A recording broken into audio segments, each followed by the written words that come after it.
Rhino, blimey. Right? Yeah, okay. rhino. I used to live in Kenya when I was about 5 or 6 years old. Okay. And we were in this wildlife park in a grey Morris Minor. This rhino started chasing us. There's me and my sister in the back seat. Right. It was like something out of Jurassic Park. Yeah. We were turning around saying, "Believe it, Dad. Just put your foot down, Dad. We're in a field. Put your foot down." This rhino was chasing us. One from Mark here in Derby. Went on holiday for our first romantic holiday to Tunisia years ago. Decided to take my girl into a petting zoo. I got a bag of food to feed the animals. A giant goat then went for me, putting his front legs over my shoulders and proceeding to headbutt me over a fence into one of the pens, covering me in the food and making my nose bleed. I got out of the pen, then the goat and all his mates attacked me again, sending me running and screaming like a girl out of the zoo, with my girlfriend rolling with laughter on the floor. A tarantula climbed up the bottom of the bed on the sheet. Yeah. And it walked all the way up. It's eyeball to eyeball. Wow. And I thought to myself, what am I going to do when it climbs over my face? But then a miracle happened. It raised its two front legs and waved them around. And then it turned around and walked down the side of the sheet.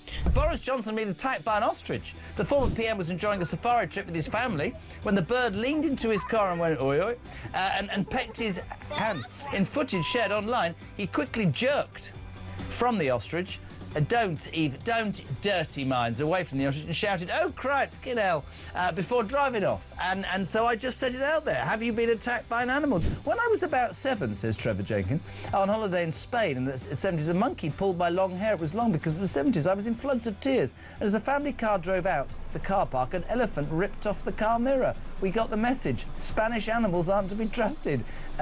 Jeremy, Brittany here from the United States. I was spurred by a rooster in my right foot a few years ago. Spurred? How do you get spurred by a rooster? And one here from Dan in Hampshire. Morning, Mike. As an Aussie that has been dive-bombed by our version of the magpie, which is much bigger, every springtime, the folk in this village need to use the old Aussie trick. Across the UK, on DAB+, on your smart speaker, on your smart TV, and on your side. This is Talk.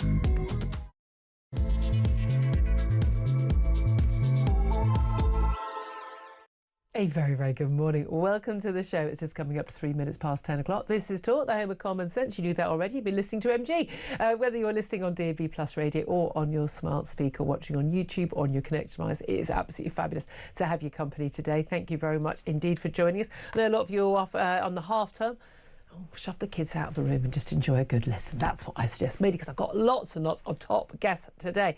And coming up, we will be talking about an awful lot of big topics, including that news that broke overnight that a US trade court has blocked Donald Trump's tariffs. There was a big tariff war in a significant setback for the US president. The Manhattan-based Court of International Trade ruled that Trump had overstepped his authority by using emergency executive powers to impose tariffs across the world. So what happens next on that? Meanwhile, Britain is to spend £1 billion on AI and a hacking team to give the armed forces more power online to target hostile states, including Russia and China. The announcement's been made by Defence Secretary John Healey ahead of the publication of next Monday's Strategic Defence Review. There's a lot of big announcements on defence coming up in the coming months, and he's warned that the keyboard has become a weapon of war. And haven't we seen that with the cyber attacks we've seen recently? Also, we've got the Prime Minister attacking Nigel Farage for fantasy policies that will lead to a Liz Truss-style economic meltdown.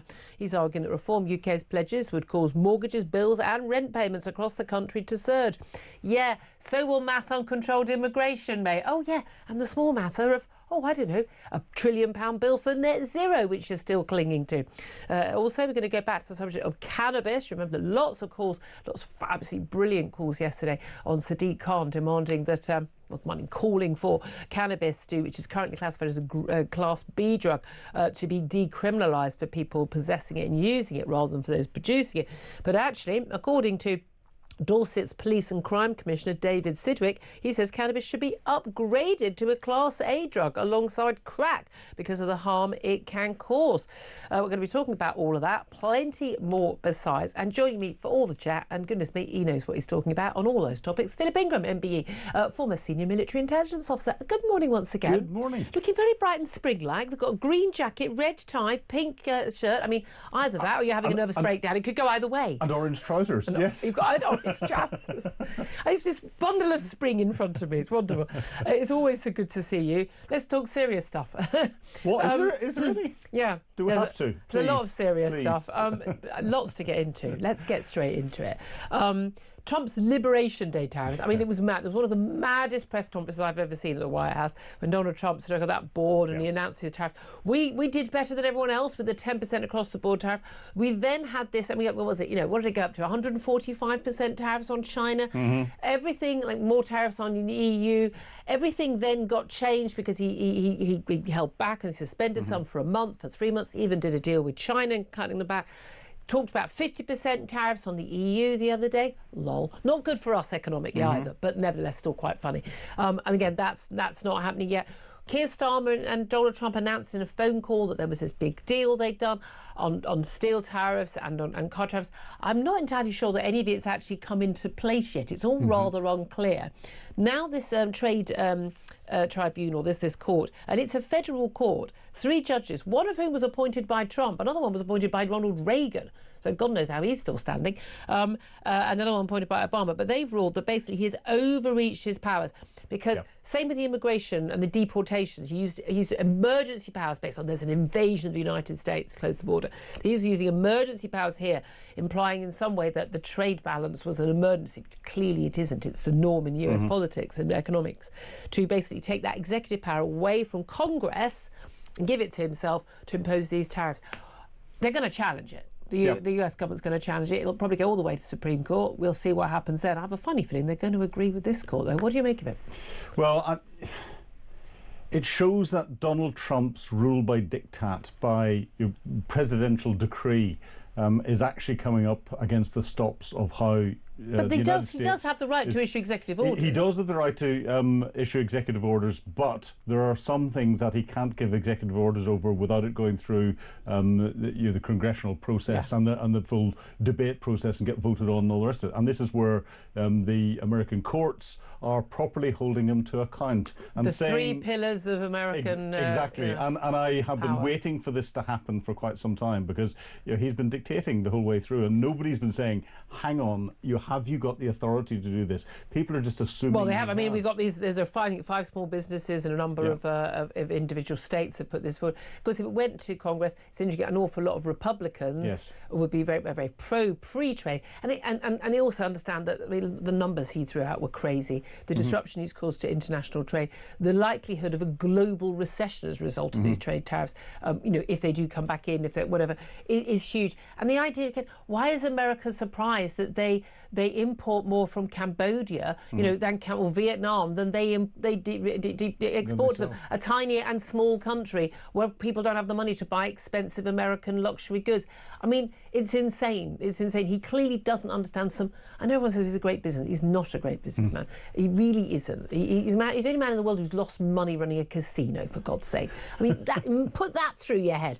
But he inherited a load of money, but he doesn't clearly understand some really basic economics. And he also said that these tariffs would both bring in huge amounts of money in taxes, because it's a tax. They would also bring loads of companies back to America, to onshore, because they wouldn't face the tariffs. But he would also force everybody to come to the table and get to zero tariffs worldwide. All 3 mutually exclusive ends. Never really worked out which one was the one he really wanted. I don't even know if he knew what he really wanted or whether they were mutually exclusive. Well, and the other issue is that by him making the statements, he's creating that uncertainty in business across the globe and investors across the globe, and that uncertainty is what causes economic harm. It's not necessarily the imposition of the tariffs. And if he doesn't get the tariffs through, what we'll then find is he'll go in and carry out another tactic. He'll put some other form of penalty. And there are lots of non-tariff. I mean, we've got that with the EU. They put in non-tariff basically difficulties and borders for us, in terms of paperwork and things like checks and you can make things life difficult. And it's in our interest as consumers that goods are as cheap as possible, but it's also in our interest to protect key industries, like our farming industry, like steel, like car manufacturing. There is a role in that. Also, staying stateside very briefly, because there's lots more to talk about here, although, of course, that has a massive impact on our economy here. And we'll get onto that in terms of what the PM's saying about Nigel Farage. Elon Musk, it's been announced, is going to leave the administration as of basically today. He said begin tonight, as in, last night, Wednesday, American time. He was always going to, as a special government employee, is going to spend, only a few months. I think, May was roughly the time he had to end, because you have to, basically declare certain interests and go through certain processes which he didn't want to go through, because he wanted to maintain control of SpaceX and of his cars as well. But it seems like there has been less. The bromance has been on the wane. Yeah, shall we say? It has, and I think if you look at what's been going on, Elon Musk has been taking Trump's limelight, and Donald Trump won't like that. I said this before he even joined. Yeah. The headline should always be about the Donald. Yeah, exactly, and therefore Musk has caused the disruption that Trump wanted and has been slowly sidelined, because I think Trump and his advisors are beginning to realise the chaos that's causing across the United States. It's also caused a huge amount of damage to Elon Musk's Tesla. Yeah. I mean, just extraordinary in terms of share price collapsing and people attacking cars. Exactly. What's weird is he was the doyen, his electric car manufacturers of the future. He was the left's, big hero. Everyone loved their Teslas. It was a way of showing, oh, look, I'm right on and lefty. The Democrats loved it, and then suddenly extreme right in politics. Yeah, and then people started setting fire to them. I mean, it's just extraordinary, isn't it? But there we are. That's the left for you. I mean, that is the left for you. It's just mad. I'm just wondering, since he's got a little bit more free time, would you mind popping over here and sorting out our government? Well, we could do with a bit of doge. We could do with a bit of that, but I think he's got a few problems with his rockets. His latest one didn't. Now everyone says this. He operates a different system in terms of you learn each time. The rocket gets further each time. He delivers rockets quicker and cheaper than NASA does. Yes. The man knows what he's doing. And Boeing. And he's actually providing a real capability. That's where his talent lies, not necessarily around government. I don't know, but someone who move fast and break things. I would a disruptor. This, to me, what he was trying to do in America. Yes, there were mistakes. Of course there are. There are mistakes made by people who move slowly and carefully. More, I would suggest, is what he was trying to do. That equivalent you think we really need to clear out. We need to clear out a load of junk, and you can sort of start by going, well, okay, I'll remove this thing. I'll remove this thing. What he did was, which I think is a much better system, take everything out of the room. Yeah. And then only put back the stuff you need or you really want. And that's a different methodology. Yes. And I think that, my God, we need that. And I would take that with everyone in Whitehall. Definitely. Literally, everybody. Bye-bye. Right, and now we're going to bring back people who've done stuff and are getting stuff done and have the right attitude and understand the notion, by the way, that they're civil servants and they do what they're sodding well told and don't try to impact government policy. Bin the self-licking ice lollies. There you go. I think what he said was very rude. I don't know. We had kumquats from me in Collins yesterday. Definitely the self-licking ice lollies. Self-licking ice lollies. Explain yourself, man. Well, that's what lots of government departments are. I remember in military headquarters, everyone would go off on block leave, and you'd be sitting there during the day, and people would be really, really busy when you're all working, and say, "Oh, I've got hundreds of emails, and I have to do this, and I have to do that." Then everyone goes on leave, and you come back again. So how many emails did you get when you're away on leave? Oh, none. My inbox is clear because nobody's in the building. Well, that means everyone's just interacting with each other for the sake of interacting with each other. So you're a self-licking ice lolly. I've learned a whole new thing today, but there we are. Let's get on. I'm just going to leave that analogy behind for a little bit. Let's talk about Nigel Farage. It's very, very interesting. The attacks on Nigel Farage coming from Labour. They're almost like giving up on the Tories. Yeah, whatever, irrelevant. I have to say, I find, and again, it's not a sexist thing, but I think that for the Prime Minister's attitude towards people who question him in the Commons is so high and mighty and contemptuous. Yes. I mean, he hasn't answered a single question. No, don't give up on that. No Prime Minister has ever answered a question in PMQs, that's unless it's a planted one. No, but there's a tone. I'm just saying that is a tone that on a Friday night in a lot of pubs in Britain will get you a punch in the face. Yeah. I'm just saying that tone doesn't pass muster in many places, but he's got away with it in this little rarefied world he lives in. Mr. Working Class, son of a tool maker nonsense. But he's gone for Nigel Farage. repeatedly at PMQs. He's gone from, again, his speech he's going to make today, talking about Nigel Farage's fantasy policies. He said they will lead to a Liz Truss-style economic meltdown. Now, Nigel Farage, I bring back winter fuel allowance for all pensioners. Again, put it inside the pension main payment so you can tax it for the better off pensioners. Tick, job done. Absolutely. It's a hugely unpopular move by Labour to remove it from 10 million pensioners, some of whom really need that money. Wants to scrap the two-child benefit cap, which I think is an insane move by Nigel Farage. I don't know who he thinks that's appealing to. Especially not working voters, working class voters who have to live next door to the people who aren't working and getting those extra benefits while having more kids, which those people next door can't afford to have.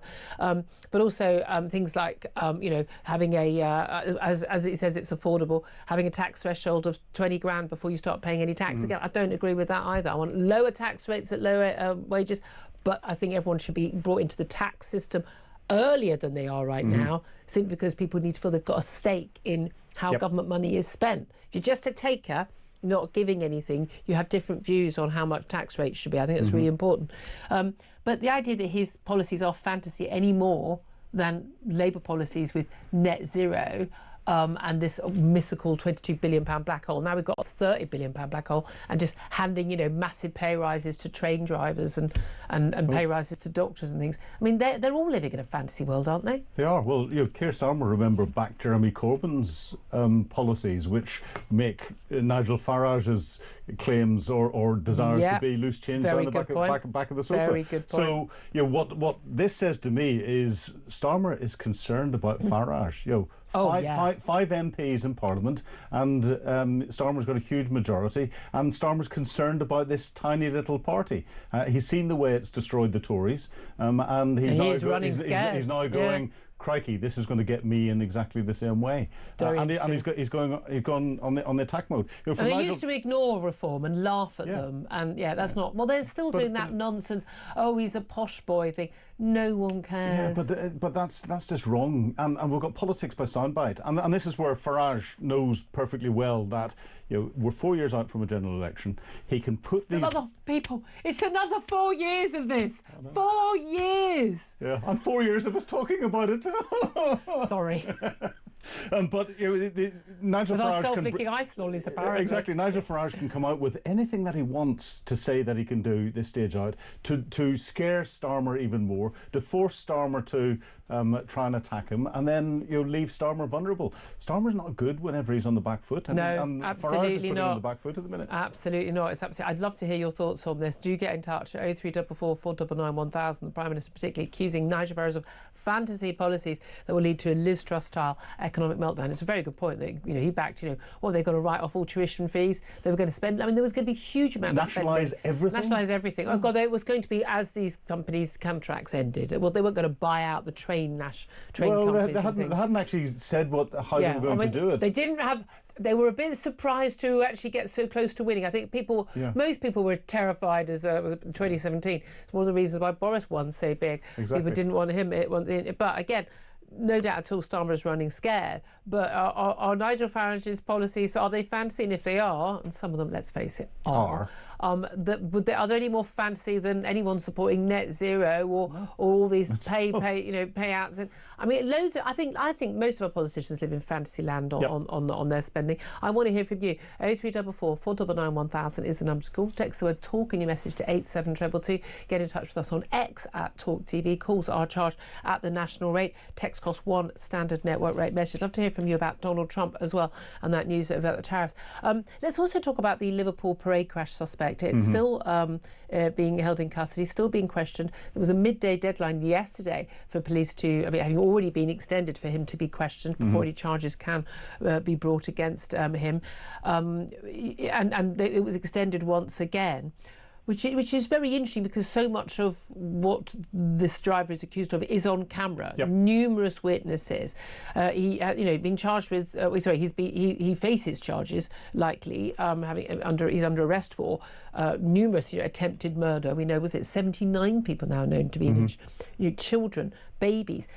As a father who's been talking about how he just was holding onto the pram and then the pram was taken away. The pram was just gone, and then he's sort of rushing, trying to protect his wife. His wife is on the bonnet and then under the car, recovering with a leg injury. I mean, I've said it every day. It's a miracle no one died. Yeah. But what is really fascinating is what is emerging about this man, married, father of three, company director. You know, they always put this in this Daily Mail thing. This £300,000 house. It's an expensive house around Liverpool. He, you know, everyone's going. He's his lovely neighbour.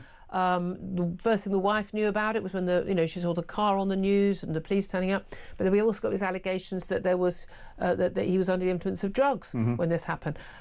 There is the possibility, isn't there, that this is just a horrible accident. Someone panicking. Now, if you're behind a wheel, but again, it's an if. We haven't seen any charges. If you're behind the wheel when you're under the influence of drugs. I've got to be honest with you, feel the same about that and drink driving. You know, I wouldn't even have one drink and get behind the wheel of a car. You know, as we know, they're big metal boxes that can be weapons and not lethal, and thankfully not lethal in this case. But the circumstances of this are just bizarre, given that I think most of us, when we first saw that footage, thought, oh, terror attack. Yeah, the circumstances are bizarre. You know, if he found himself in the wrong place, why didn't he just stop and turn the engine off? And his car was being attacked. His car was being attacked. But that was because I think he'd already narrowly missed people. And then he continued to drive over quite a distance, and you could see the pictures of him weaving in and out of the crowds. He wasn't trying to avoid the crowds because there was a gap in between them. He was driving into them for some reason or other. So the motivations behind this, the police will be trying to identify that. I'm sure they'll be waiting for the follow-up on all the tests that have been done on to see if there are drugs, drink, and anything else, to see if anyone's motivated him. The fact that he's a father of three and a company director is irrelevant. It's irrelevant. It's kind of, we often have ideas of the sort of people who, again, Islamist extremist or some, I don't know. You've got these ideas of someone who might do something like this, and it does just appear that this, But I suppose people are going, well, this is someone who's could be living next door to me, and then this awful event has happened. Now, I'm not saying people should have sympathy. I mean, God, the awfulness of what's happened, but it is just quite bizarre. And it's interesting that the police have been given more time to question him before any charges are or not brought. It is bizarre, and it's clear there is some uncertainty with something somewhere. Yeah. Otherwise, the police wouldn't be asking for additional time, because, as I said, the CCTV is quite clear. He drove in, he followed an ambulance through the barriers, and then continued to try and push his way through the crowd. Did he think that the road was now open? That or and then you got scared, or we could speculate around everything. Was he a rival football fan who just hated the fact that this was another football club? Yeah, it is absolutely fascinating. I mean, again, we'll wait and see if there is any development on that. Lots more to talk about, including we're finally going to get some reservoirs built, but I mean not for about another 10 years. But well done, governments, and also Wes Streeting, the Health Secretary, saying that striking junior doctors, well, they've got a ballot on whether or not they're going to strike. Of course, they're now resident doctors. They've which is a more accurate job title. They're not all junior. Yeah. Have lost the public support. It's gone down from sort of majority support to around 40% support and going down to 30%. I mean, actually, maybe a lot of people don't support doctors going on strike for higher wages. I'd love to hear your thoughts on that as well. Telephone number is the same, 0344 499 1000. We'll get your calls up next. This is Talk.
DEI stuff is actually very radical. It comes from a kind of very early 70s cultural form of Marxism, which very crudely divides the world into oppressed and oppressor. And there's no nuance. So if you are white and male, you're sort of double oppressor. Quotas have been imposed very radically. Meritocracy goes out the window. Whiteness training gets rolled out. When you then look at the data, which I've been doing with a Harvard professor, they don't work. We're spending globally $14 billion a year on DEI programs. No, they don't. Across the UK, on DAB+, on your smart speaker, on your smart TV, and on your side. This is Talk. Very, very good morning. Welcome back to the show. 10:25 is the time. Philip Ingram is with me. I'm Julia Hartley-Brewer. Let's get straight to your calls. 0344 499 1000 is the number to have your say on all the big topics. Andrew, old favourite Andrew, is on the line from Hertfordshire. And Andrew, you want to talk about Nigel Farage with the Prime Minister basically attacking him over what he calls fantasy policies. It will end up with a Liz Truss style, economic mayhem, and it won't work.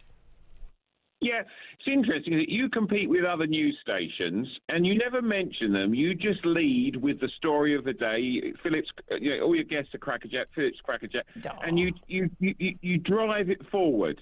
Isn't it funny that the Labour government has got no policies that are succeeding? So the paranoia is to attack the one person that's succeeding. He's not in power, he's just stating things. And then Nigel Farage comes out, he makes a statement, he's driving the agenda. And that really means we have really weak government whose policies are failing. Yeah, and the extraordinary thing about that is they haven't even been in power 11 months. That's the thing. It's extraordinary how massive majority, Tories completely trounced. Keir Starmer should be riding on a crest of a confident wave. Yeah, at school we did this thing about people going into the desert and being led out of it. It was just desperate. I mean, 11 months, it could be 1,100 years. I mean, it is wretched. It really genuinely is. But the agenda is being driven by reform. And it's very interesting. You look at Jenrick's post today on your favourite, The Tube. It's a really good one. He's lost weight. He's looking dynamic. He's the man that's going to just get... Farage will never merge with the Tories until after the election if it's a hung parliament. I don't think either party would do well, actually, if they actually said they were being coots. But you mentioned this as it was actually a video. This is something Robert Jenrick is doing a lot of. He's the Shadow Justice Secretary, of course, wants to be the Tory leader. Who'll be kidding? He doesn't. No one's thinking he's even pretending to hide it. He clearly thinks Kemi Badenoch's not going to last more than another year or so as leader, and that he's going to step in. But he's done. I have to say, all credit to him. A very good video of him basically challenging people on London Underground who he's videoed going through the barriers and not paying for a ticket, even though there's cameras everywhere, there's staff everywhere, no one challenges them. I have to say, I challenge people every sodding week about it. But the staff won't do anything because they're basically not allowed to do anything. They can't hold them. They'll be done for assault. The police aren't anywhere, or they turn up in their uniform. And what a surprise, no one jumps the barrier when there's a policeman in a uniform. And he's basically challenging them and then takes one over to the police to actually get him arrested. I mean, that's the kind of stuff, I think, that's kind of meat and potato stuff that actually he's learnt from Farage. Yeah, and the good thing is, at the end of it, you see the call to action. It's not about London, it's about the country. And this is the thing now. Farage is driving it. The Labour Party, everything's turned to custard because they gave all of the money to the unions. The doctors are back for more. You can see, actually, they were good in opposition. In government, they really are shambolic. Yeah, oh, absolutely. And again, I think most people were just horrified by the whole, we're just going to give a load of money to a load of unions. I'm in favour of doctors and nurses, who we've got a shortage of, getting pay rises so we can actually recruit enough people and keep enough people. I don't understand why you're giving a massive pay rise to train drivers. We've got plenty of them. I'm sure we could recruit a whole load of them very, very quickly if we wanted to. That never made sense. But it's just paying your paymasters, isn't it? Yeah, but remember now, Julia, you, me, Philip, we actually employ train drivers. They're actual civil servants now because they're back on the government payroll. Well, only some of them. Only some of them. When Labour have finished, all of them. And do you remember how balanced they were when they were employed by the government before? I don't think it's going to get any better or worse, but there we are. Andrew, great call. Thank you very much indeed. Interesting point there, Philip. That actually, it is, you've got this Prime Minister should be riding high. He's like, he's got this mass majority, and actually it's Farage driving the agenda. Yeah. It is Farage driving the agenda, and we're not getting any initiative and thinking out of the government. If the government want to take this thing out of what was the junior doctors, now the resident doctors, just turn around and say, right, all of those who have come through university, your tuition fees are going to be cancelled. And therefore, that will give them effectively a pay rise 7 years. at the lower level. Yeah. The government's paid those tuition fees already, yeah. And it wouldn't mean that there would be any change in the money calculations. But that would take the sting out of the BMA who are jumping up and down and trying to create things. We're not playing things in a thoughtful way. It's all sound bites that are being bites. I don't think anyone. I've said this all the time. I think about countries like China, and they think through things for 40 years. We don't even manage 40 minutes. 40 seconds. Yeah, exactly. Please, just 40 minutes. Let's go to another call. And Ian is in Bridgend. Ian, you wanted to talk about Donald Trump and those tariffs. What do you make of that court decision? Yeah, that's right. Hello, Julia. Hello. Philip. Hi, yeah, Ian. well, as here we are again. It's same as we experienced with Brexit. Trump was quite clear, in his discussion with Joe Rogan, went on for 2 hours, as the American electorate were informed, tariffs were the way to go. He's looking to do away with income tax on anybody below $200,000 a year. This was the route. He was democratically elected, and here we are, lawfare again. Exactly. Do you really think that the thing is, America has a constitution about what powers different arms of government have, whether you're the president, whether you're Congress, or whether you're the court, Supreme Court is the highest court, and this court is basically saying, and with the judge that he appointed, by the way, Trump appointed, saying you don't have these executive powers. You're claiming there's an emergency because there's a balance of trade deficit. That's not a national emergency. That's not a pandemic. That's not a war, and you can't use executive powers that you don't have. As a way around it, it's supposed to be government by the people, for the people. I give you another indication, what I consider a much bigger story. You've got 12 million people have been exposed by musk out there, between the ages of 120 and 250, supposedly, still claiming old age pension. Again, some of that wasn't true. There was a whole system, but those people, most of them were not getting benefit. As in, the idea is that families basically claiming benefits from not stopping benefits for parents and grandparents who long died. Again, read up on that, and it's that's been a bit of a misleading story, a lot of that. But that's my point. Here's my thing. I support a lot of the things that Donald Trump has been trying to do. I absolutely do. The tariff thing, I think he genuinely doesn't understand international trade. I think genuinely he just simply doesn't know what he's talking about on this front. And those tariffs are going to damage American consumers. They're going to damage British consumers, British business. Could cause a worldwide recession if he did bring them back in. They're all constantly suspended. It's caused chaos. Why would you support his right to do that when the courts say he doesn't have that power? Yeah, but you look at all the billions of investment that are going into America on the back of all these threats. All there.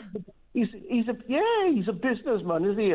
He's not a very good businessman. Oh, I don't know. You look at the American economy compared to our economy. Yeah, but he didn't drive that. I think he's a pretty good businessman. You think someone who inherited hundreds of millions from his dad and lost but managed to lose money on running a casino is a good businessman? Have you ever run a business, Julia? No, but I'm pretty sure that no one else loses money running a casino. In the stock market, you lose money from day to day. He's what America needs, and he's what's been elected by the majority of... Even if the tariff policy that he imposed is actually pushing up those prices overall for consumers by something like $3,500 each family? I know, this is the making them poorer. You look at his popularity ratings; they're through the roof. No, they're not. No, they've plummeted. Yes, no, Ian. No, that's simply not true. They've absolutely plummeted. I don't think so, Julia. Find me some popularity ratings. Genuinely, they have plummeted. I think he's got the lowest in popularity ratings of any president this early. He's got the MAGA lot love him. But actually, a lot of the middle ground who voted for him because they were so fed up with the Democrats are not happy with a lot of things he's done. I don't think so. I don't think so, Julia. You know, if you get on the ground in America, you talk to the ordinary working American, they support him 100%. They don't support him 100%. They're very unhappy about prices going up. He was elected chiefly on brilliant on immigration and all that, but they elected him chiefly on cost of living, and he's put the cost of living up, not down. He hasn't. He has. No, prices have come down out there. They haven't. Look, we got banter back and forth over this. No, because I'm not giving an opinion. You're giving an opinion. I'm giving fact. You know, the cost of things is an actual fact. No, I'm just see the way. It's not my truth. All the Americans, and all the Americans love him. They support him all the way, and that's the way they voted. We can say whatever we like in this country, but the Yanks love him. You can say that. That's not what the polling suggests. But and polls that previously gave you massive support. We're going to have to agree to differ on this one. Great call. Appreciate you calling it in from Bridgend there. 10:35 is the time. Going to take a quick break. Going to be talking to the brilliant independent peer, Baroness Claire Fox, about all things political, and is the Prime Minister running scared from Nigel Farage? This is Talk.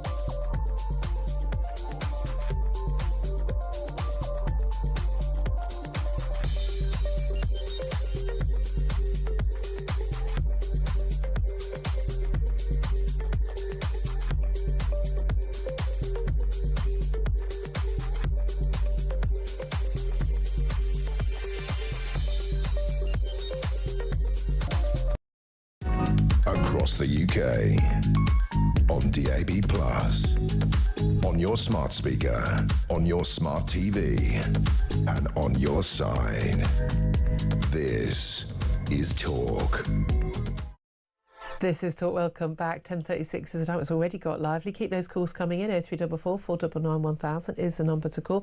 Philip Ingram even is still with me. Don't know what happened there. And right now joined by Baroness Claire Fox. She's an independent peer, of course, and director of the Academy of Ideas. A very good morning to you, Claire.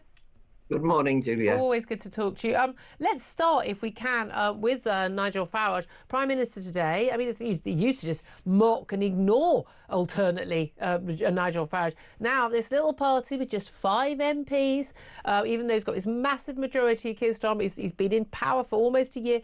He seems to be obsessed, and as some of our callers are pointing out, running scared from Nigel Farage. He says that Nigel Farage has got fantasy policies, some of his policies regarding tax and benefits and the like. And he says they're going to lead to a Liz Truss-style economic meltdown. Is he right? So there's two different things, isn't there? I mean, on the one hand, he's at last realised, or Labour have at last realised, that Labour voters, people who voted last time for Keir Starmer, are now completely fed up with the government and are looking to reform. And there's a real appeal from a new insurgent reform for working class people, ordinary people. It just kind of symbolises an opportunity to have a reset, to try something new. So the problem for Keir Starmer is that just simply disparaging reform, just attacking them, the danger is that they just end up attacking the kind of people who they want to vote for them. That's always a danger. Yeah. But I think this Liz Truss attack is a bit of an odd one, because by saying the words Liz Truss, it creates a kind of scaremongering atmosphere. But the difficulty for Keir Starmer is that in this instance, Farage's policies, regardless of what you or I might think of them, are directly appealing to ordinary people. Yeah. And they're the sort of policies which in the past you'd have associated a Labour Party with, trying to do things to alleviate the hardships of ordinary people. Yeah. So he can say the word Liz Truss and try and imply some sort of mad right-wing libertarian moment. But actually, it's the opposite. I think the opposite, exactly. Well, there are a lot of people I know who sort of big sort of instinctive reform supporters. A lot of people getting in touch with me. I know it's a conversation I had with Reform councillor and old friend Darren Grimes, big Brexiteer, as you'll know, yesterday, and the Tories put it out as sort of an attack video on reform. I discovered only when someone sent it to me, like, thanks, Tories, and basically saying, exposing sort of reform policies. But again, I don't think this looks good on any of them. Well, the thing I would say is that we can have an argument about whether Farage's proposed ideas have any merit in and of themselves, or whether they are realistic in terms of finances, and whether in fact the markets might get scared.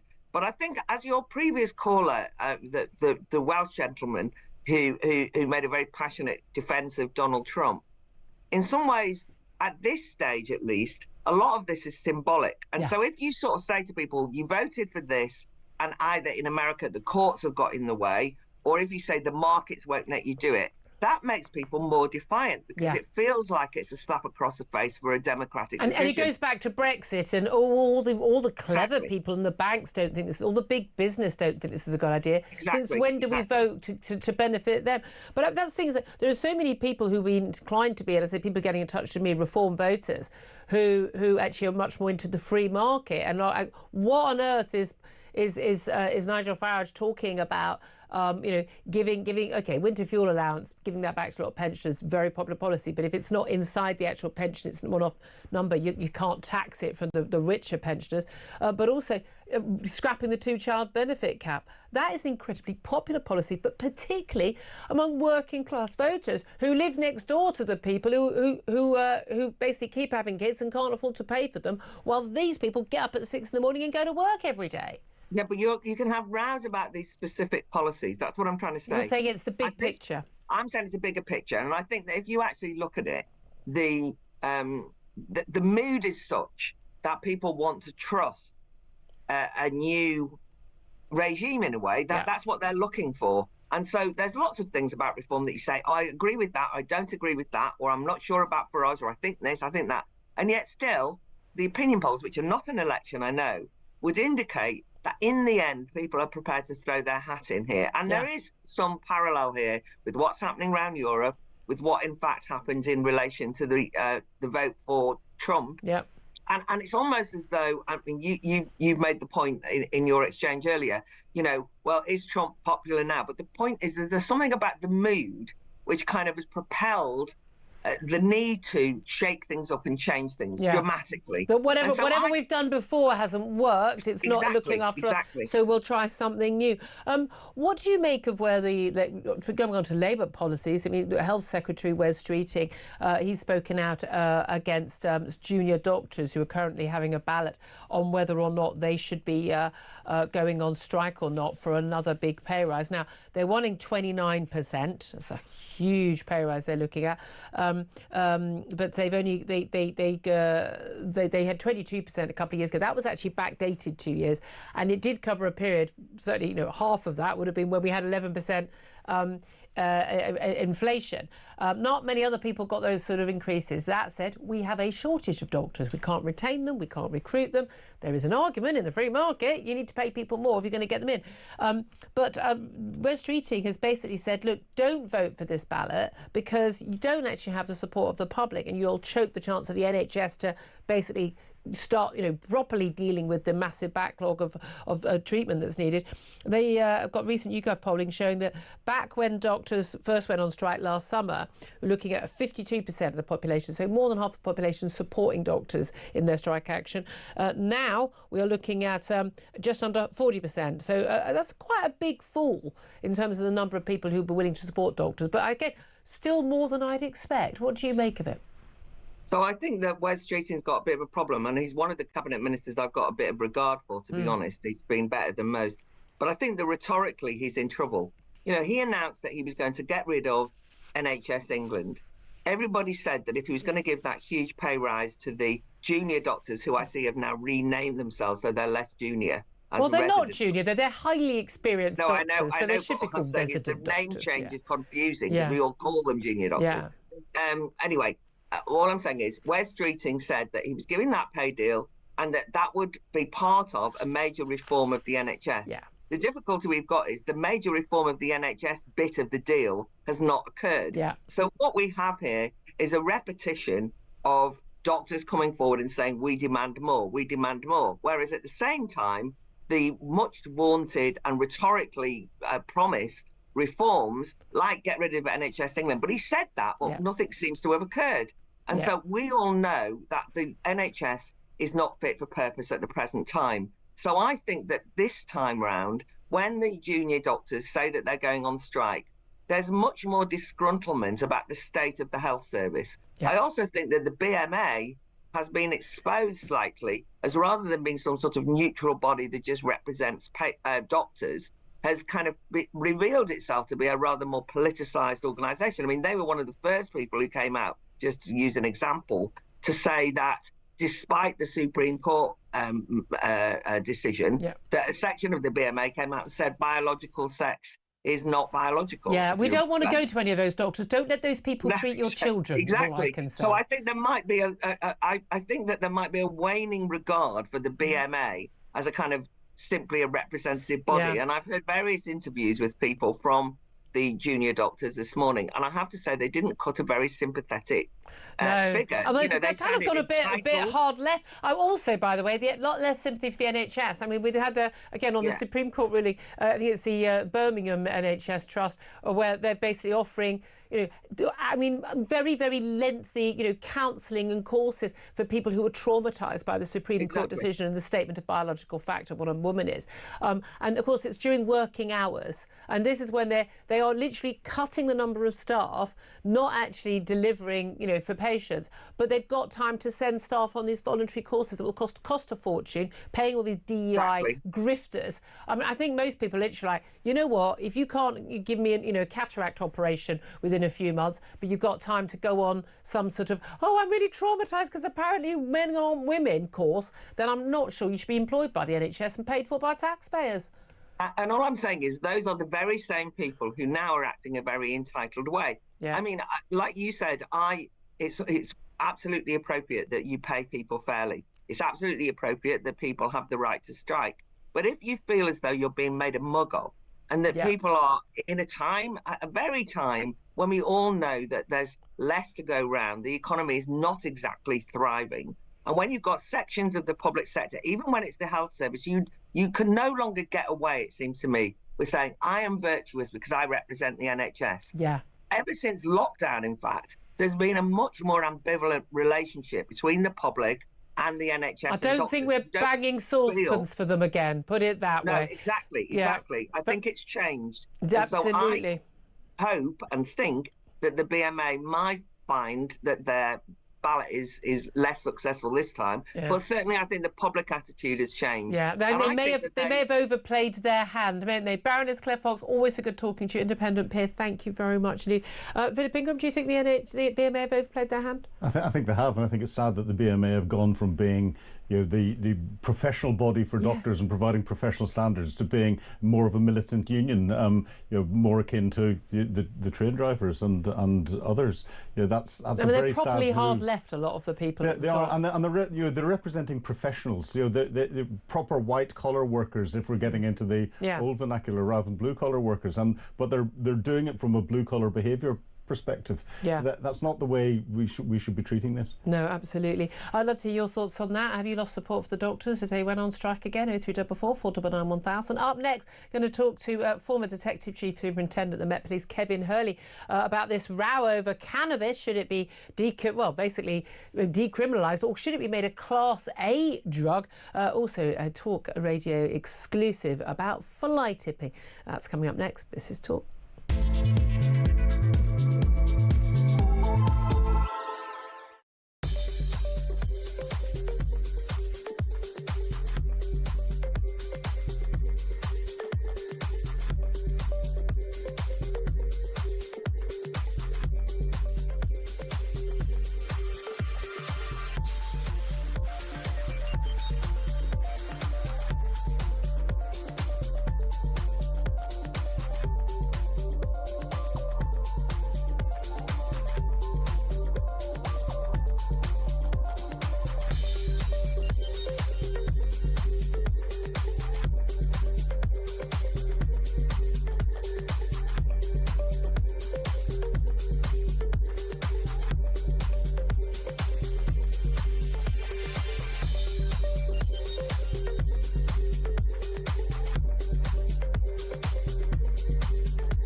say anything. They'd rather be around there waving rainbow flags and Palestinian flags and joining in and then catching real criminals. That poor old guy. I know what they're doing. They're doing it by the book. Give us the knife. If you don't give us the knives, we will have to taser you. He's 92. He's got one leg. It's just...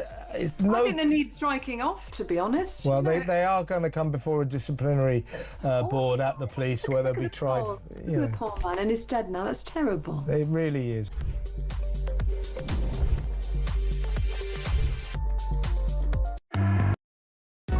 Across the UK, on DAB+, on your smart speaker, on your smart TV, and on your side. This is Talk. Very good morning. Thank you very much, Steve, for joining me. 10:50 is the time. I'm Julia Hartley-Brewer. Philip Ingram's still with us. Joined right now by Kevin Hurley. He's a former Detective Chief Superintendent at the Met Police and joins us to talk all things, criminal right now. A very good morning to you, Kevin. Good morning. Thank you for joining us. I've got a lot to get through. Can we talk about cannabis? Big discussion on the show yesterday, actually, about cannabis, where we've had, of course, Sadiq Khan, the London mayor, saying he thinks that cannabis should be downgraded from basically a Class B drug to basically have it decriminalised for personal use, for possession, not for dealing it, not in producing it. But actually, we've had a rebuke for him from a policing chief who's actually said no, cannabis should be upgraded to a Class A drug because of the harm it can cause. This is David Sidgwick. He's Dorset's Police and Crime Commissioners, and he says that, Sadiq Khan is completely wrong on that front. Whose side are you on, or another side entirely? I think I'm probably somewhere in the middle. Where we are right now, a Class B drug. Yeah. I mean, the question is, what's Sadiq Khan's motivation? From what I read, his motivation would appear to be a certain group within the London community, which essentially African Caribbeans, come into contact with strife with the police because of their misuse of cannabis, which causes police to stop and search them. My point on that is, obey the law and it won't be a problem. But is this a problem? Met Police apparently stopping more young black people because they're using the reason stroke the excuse of you smell of cannabis. We've got therefore reason for stop and search. But the statistics suggest that actually white people and black people use cannabis at the same level. So, but more black people are being searched for it. I mean, while I'm on that subject, I think this is much more interesting in some ways. It's a fact that in the last 15 years, stop and search by the Metropolitan Police on black males has dropped to 1/6 of what it was once before. Yeah. And the net result of that is the carnage we see on our streets now with black kids killing each other. Now, back to where we were, one of the things that a lot of people don't realise about cannabis, that excessive use can produce psychosis. Yeah. So we do get quite a lot of incidents within London of psychopathic behaviour of people who are extreme cannabis users. So there is some truth in the fact that it's a damaging drug. Yeah, I think that's a massive issue that's often overlooked. People think of it as just some sort of, a few people sort of sitting around smoking dope. It's not. That's certainly not the kind of drugs a lot of people are using. I mean, Julia, do you know the real thing is, and you've heard me say this before and a number of other people who've come on who've been in the business for years, the issue is you can tinker around with the laws as much as you like. When the prisons are completely full to capacity as they are, probation is completely overwhelmed. Yeah.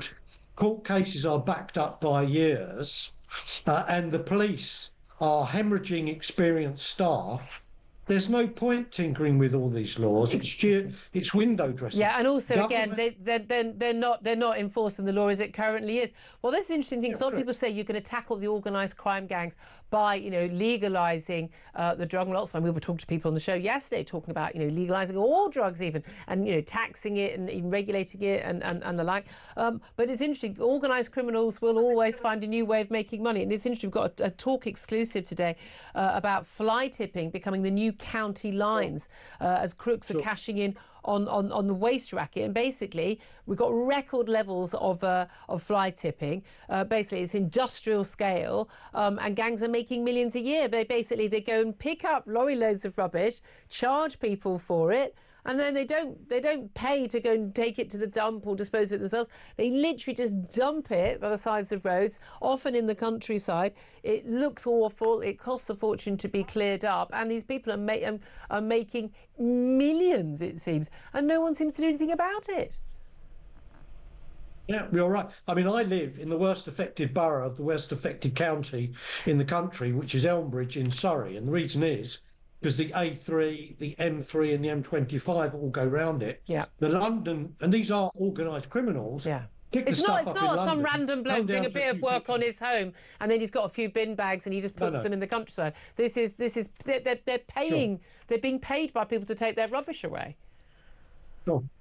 Sure, and of course the problem with it is it's falling through the cracks of enforcement, because when we've got a situation we've already discussed where police are not in a position to deal with drug misuse, they don't turn up to your burglaries, they don't investigate your mobile phones, you know, they take ages to turn up because they're so overwhelmed. And I keep on going back to that prisons are full, so the police are doing some work, whatever anyone says. But the bottom line on this is very difficult to detect, and the only way you can deal with this is to put dedicated teams on this. When I was Police and Crime Commissioner for Surrey, one of the first ones, we actually started to get a dedicated fly tipping team going. But you need to apply the same kind of resources to this as you would do to organised criminals. So you need to put covert cameras in known locations, surveillance, dedicate officers to stopping vehicles. Have you got a trade waste removal licence? But again, a lot of people would wonder, is that a priority? When, I mean, again, but you mentioned people, you know, police not going to burglaries and the like. But a new study by a fintech company, Nuke from Orbit, they've revealed that they believe that 1 in 3 UK adults have been the victims of phone theft, now up from some like 17% or something back in 2023. I mean, that's extraordinary. No, I mean, and it's all of you know. If you look at London, when shifts change over in each borough, the open incident list for 999 calls that are not being dealt with is shocking. They'll hand over 20 and 30 calls in some areas because they simply haven't got the resources. And the problem with it is, as legislation's been introduced, people have become more litigious. Police have been forced to take officers away more and more from basic frontline activity. Every time we get a child abuse case that's gone wrong, then they put resources into it. And we're in a vicious circle, Julia, and this is a key thing. The detectives are really struggling for 2 reasons. One, no one wants to be a detective anymore in London and most of the other police forces because it's too much career risk that you get the blame. Yeah. And secondly, they are hemorrhaging out once they've got their accreditations, they've got some experience, because the private sector wants them to investigate frauds and so on, which the police can no longer do. So you're in a kind of vicious circle all the time. So the fly tippers aren't being caught because there's not enough traffic officers or response officers out there to do it. The local authority enforcement teams have all been cut down. It comes down to government needs to decide, are they going to keep us safe or are they going to keep wasting money on not dealing with illegal immigration properly? Are they going to keep paying benefits to people who are perhaps defrauding the exchequer and so on? I sound like I'm right-wing. Yeah, no, I completely agree with you. It's a question of those priorities. Kevin Hurley, we covered a lot of ground there. Very much appreciate you joining us. Former Detective Chief Superintendent of the Met Police there. Thank you for that. Philip Ingram, I mean, this is a lot of frustration. There's always another crime we're talking about going, oh, this isn't being investigated. This is bringing the phone thefts, I mean, the fly tipping. I mean, again, you know, we mentioned Robert Jenner, the Shadow Justice Secretary, about people not paying their tube fares. Okay, that's a London story. But, you know, it happens on trains all the time. I mean, certainly around my way, there's the mess. I live in a nice area, okay, you know, and the mess, the heroin addicts sleeping rough on the street. I know we're all supposed to feel sorry, but I'm not sure this is the right place for them on the street. But literally just setting up camp in doorways of cafes and things, and the difficult and harassing people. There's a general just feeling of lawlessness. There is around the place. The way to get the police to react, of course, is when you dial 111 or you dial 999, you just say that you've received a hurty tweet on behalf of or just say someone has misgendered me. Yes, exactly. Not only has this man threatened me and not paid his tube fare, there. He has misgendered me. Yes. Please come. And he didn't have his pride flag handy. And you'll get this. The squad will come in very fast. The awful thing is, you're joking, but I have a horrible feeling it's not a joke. That's the terrible thing. Do get in touch. Love to hear your thoughts on that conversation. 0344 499 1000. Your thoughts on Donald Trump and those tariffs. And, of course, Nigel Farage being attacked for his fantasy politics and policies by the Prime Minister. This is Talk.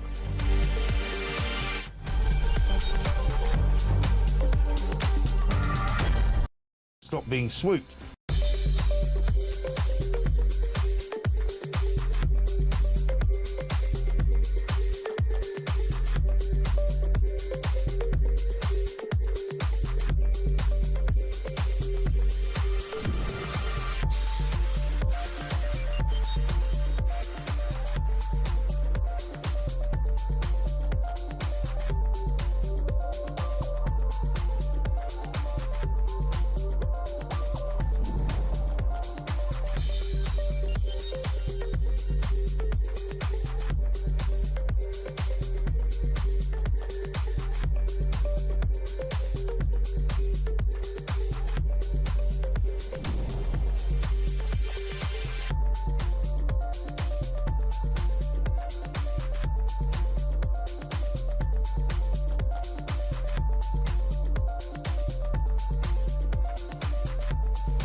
Across the UK, on DAB+, on your smart speaker, on your smart TV, and on your side.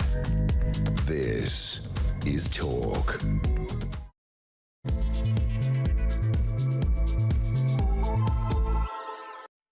A very, very good morning. Welcome back to the show. This is Talk, the home of common sense, with me, Julia Hartley-Brewer.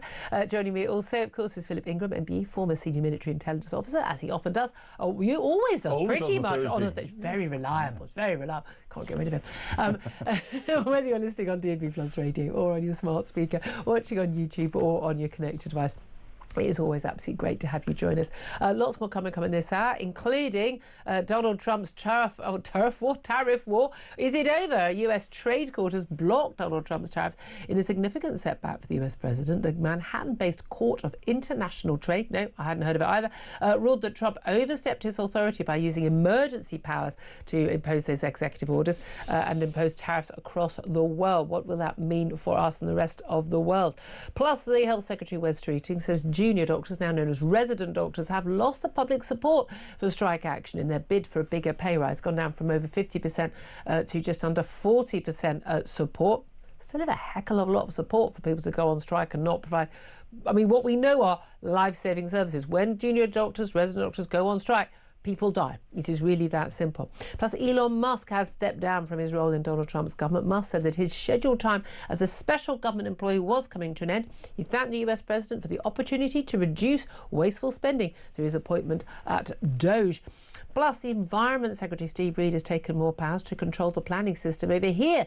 He's forcing through 2 new giant reservoirs amid fears over water shortages. Ministers have warned that some areas of Britain face running out of drinking water in just 10 years. Well, yes, if you import millions of more people, and we all have, power showers and washing machines and things. And then you don't build any reservoirs for 40 years. Amazingly, you run out of water, and it can rain for months and months on end, and then we still get a hosepipe ban come June, which is exactly what's going to sodding happen. Anyway, I'll get off my hobby horse on that one, maybe briefly. So let's go turn to Philip Ingram and talk about all of the big stories. Let's start with Donald Trump's Liberation Day tariffs. And the Liberation Day thing was bizarre. This is all based on this idea that there's a balance of trade in a deficit in America because a massively wealthy, very, very populous country somehow miraculously imports more than the average smaller, much poorer country. I mean, this is no beep Sherlock territory. That absurd press conference he gave where he had a board where he was announcing all these countries and their tariffs. Britain got off fairly lightly with just part of the 10% across the board tariffs. We've since done a deal which I don't think has actually come into force yet, even though it was announced. It's not actually in writing yet, cutting our steel tariffs and the car tariffs, because ours was going to be bigger at one point. And it's all got very, very, very confusing. There's a 50% tariff on US goods. That's been suspended. They went up to 145% on China. And you could think, I don't care. I don't live in China or America. And of course, that's now been suspended. They're coming to some sort of arrangement there. But actually, the impact on world trade, the impact on business confidence and planning is huge. The impact on consumers. Tariffs are taxes. They're paid for ultimately by the consumer, whether you're an American consumer or British consumer. Bad for all of us, I would say, unless you're protecting a key industry like farming, steel, car manufacturing. That's understandable, and most countries do that. But it looks like this court has said you're using emergency powers to give you executive power to make this order that you don't have, because he claimed that it was emergency, that this was a massive hit to the American economy, as if it was a war or a pandemic, which it isn't. And they basically said 3 judges, one of them appointed by Obama, but one by Reagan and one by Donald Trump himself, saying, no, there isn't an emergency. You don't have this power. The Trump administration said they're going to appeal it, could go all the way to the Supreme Court. Which way do you think it will go? And do you agree with the ruling? Well, the tariffs seem crazy. Economically, they're crazy and all the rest of it. And Donald Trump is ruling by diktat. Presidential decree is coming out. And this is the first sign, as I said earlier, of the US Constitution holding the president to account, because he cannot rule like a dictator. Now, it's a relatively low-level court that has said that this is illegal. There are a number of other legal hoops that Trump can go through, and of course the US legal system is politicised. So the 3 judges that we know who've made the decision have come from different backgrounds, appointed by different presidents. But if it gets to the Supreme Court, we know that there's a majority in the Supreme Court who have been appointed by Donald Trump, who are Trump fans, and they could overturn this ruling. And if that doesn't work, Donald Trump will find some other way of trying to get trade back into the United States. The impact's the same. There's a lack of confidence in trade across the world. Businesses are having to plan for the worst case scenario that these come in, and therefore prices are going to go up for everyone as they set the conditions for that. And there's going to be no confidence to invest in businesses, to create new jobs. And you need certainty. I mean, Correct. You do need certainty. I mean, that's going to come into other stories as well. But just briefly, let's talk about Elon Musk. We always knew he wasn't going to stay working in government. He had a finite deadline. It was about a few months, which is if you're not a formal employee, and he basically wants to keep control of SpaceX and Tesla. That's what's made him the richest man in the world. He's just trying to get a rocket off to Mars, for goodness sake. He's got other stuff to do. I mean, this man multitasks in a way. I mean, I've got to give up Netflix. I'm going to have to give up Netflix and Sudokus to get even a 0.0000001% done as much as Elon Musk gets done in an average day. It's embarrassing, frankly. But he's going to leave the White House. It's damaged his own personal wealth. could probably afford that. It's damaged the image of his personal reputation, the image of Tesla, among all the lefties who think apparently you have to have the same views as somebody to buy their cars. Weird. Rover, you learnt that one, didn't you? But with your stupid car ads. But no, it was Jaguar, wasn't it? Jaguar. Yeah. But it is something. It is a shame because this guy, I think this move fast and break stuff attitude is exactly what government needs. I'd love him. Now he's got a little bit of spare time now. Could he come and work in British government? Do you not think we benefit from a bit of Doge, Elon Musk activity? I think you need radical thinking across the board, and I've said this about the Ministry of Defence in particular, and it's the same with every government department. It needs to be completely redesigned from the bottom up and from the top down. Because there's so much waste in so many different places. They're living in sort of a linear world, aren't they? An old-fashioned linear world before AI. Well, let's come on to the front page of the Telegraph today. But Britain's to unleash AI and an army of hackers on Vladimir Putin and Xi Jinping. You're rolling for the benefit of those listening on radio. The eye roll there was pantomime-esque. £1 billion fund to have an army of hackers going to take on our enemies. What's not to like, Philip? I think it's brilliant. It's already there. Because it's been announced by the Defence Secretary, John Healey, today. It's already there. It was formed in 2020. It's called the National Cyber Force. And, it's a combination of the Ministry of Defence, Defence Scientific and Technical Laboratories, MI6 and GCHQ all working together. Usual suspects. They've got a big headquarters, and the previous Tory minister said that they're carrying out offensive cyber capabilities and attacks against our enemies to protect the UK. John Healey's just said the same thing, but he said it's going to be under Strategic Command under General Jim Hockenhull, who I know very well, who's the commander of Strategic Command. This seems to be just a resubordination of something that's already existed, dressed up as something new that's coming in his Strategic Defence Review, so that gives them a good soundbite. We have a lot of announcements coming up about defence spending and strategy coming up over the next month, really. Yeah. And the only trouble with all of that is there seems to be announced about funding before you actually get the announcement on what the strategy is. And one of the things I've been saying for years, we need to spend more on defence and tackle the threats from Islamist extremism in the Middle East, but particularly Russia and China across the world. And we just need to upgrade our support, our defence anyway, and long before the invasion of Ukraine. But what I find extraordinary is this inability to think about it as what do we need, and then setting the budget based on that. But I don't think you can say, right, we're going to have 2.5%, or even people talk about in a miracle world 3% of our government spending on defence. We're going to end up in a war. And we are going to be needing to spend 8%. Yes. So why don't we just get ahead of the programme and just get on with it now? Yeah. The more you spend on defence now, the less likely you'll have to spend on defence later, and the cheaper it will be, and the more likely you will avoid a war in the first place. I don't understand all this softly idea, but there is that problem, isn't there? People know when their mum's operation has been delayed, but they don't know whether there has been a new tank commissioned. It's a different impact on people's lives in the immediate future.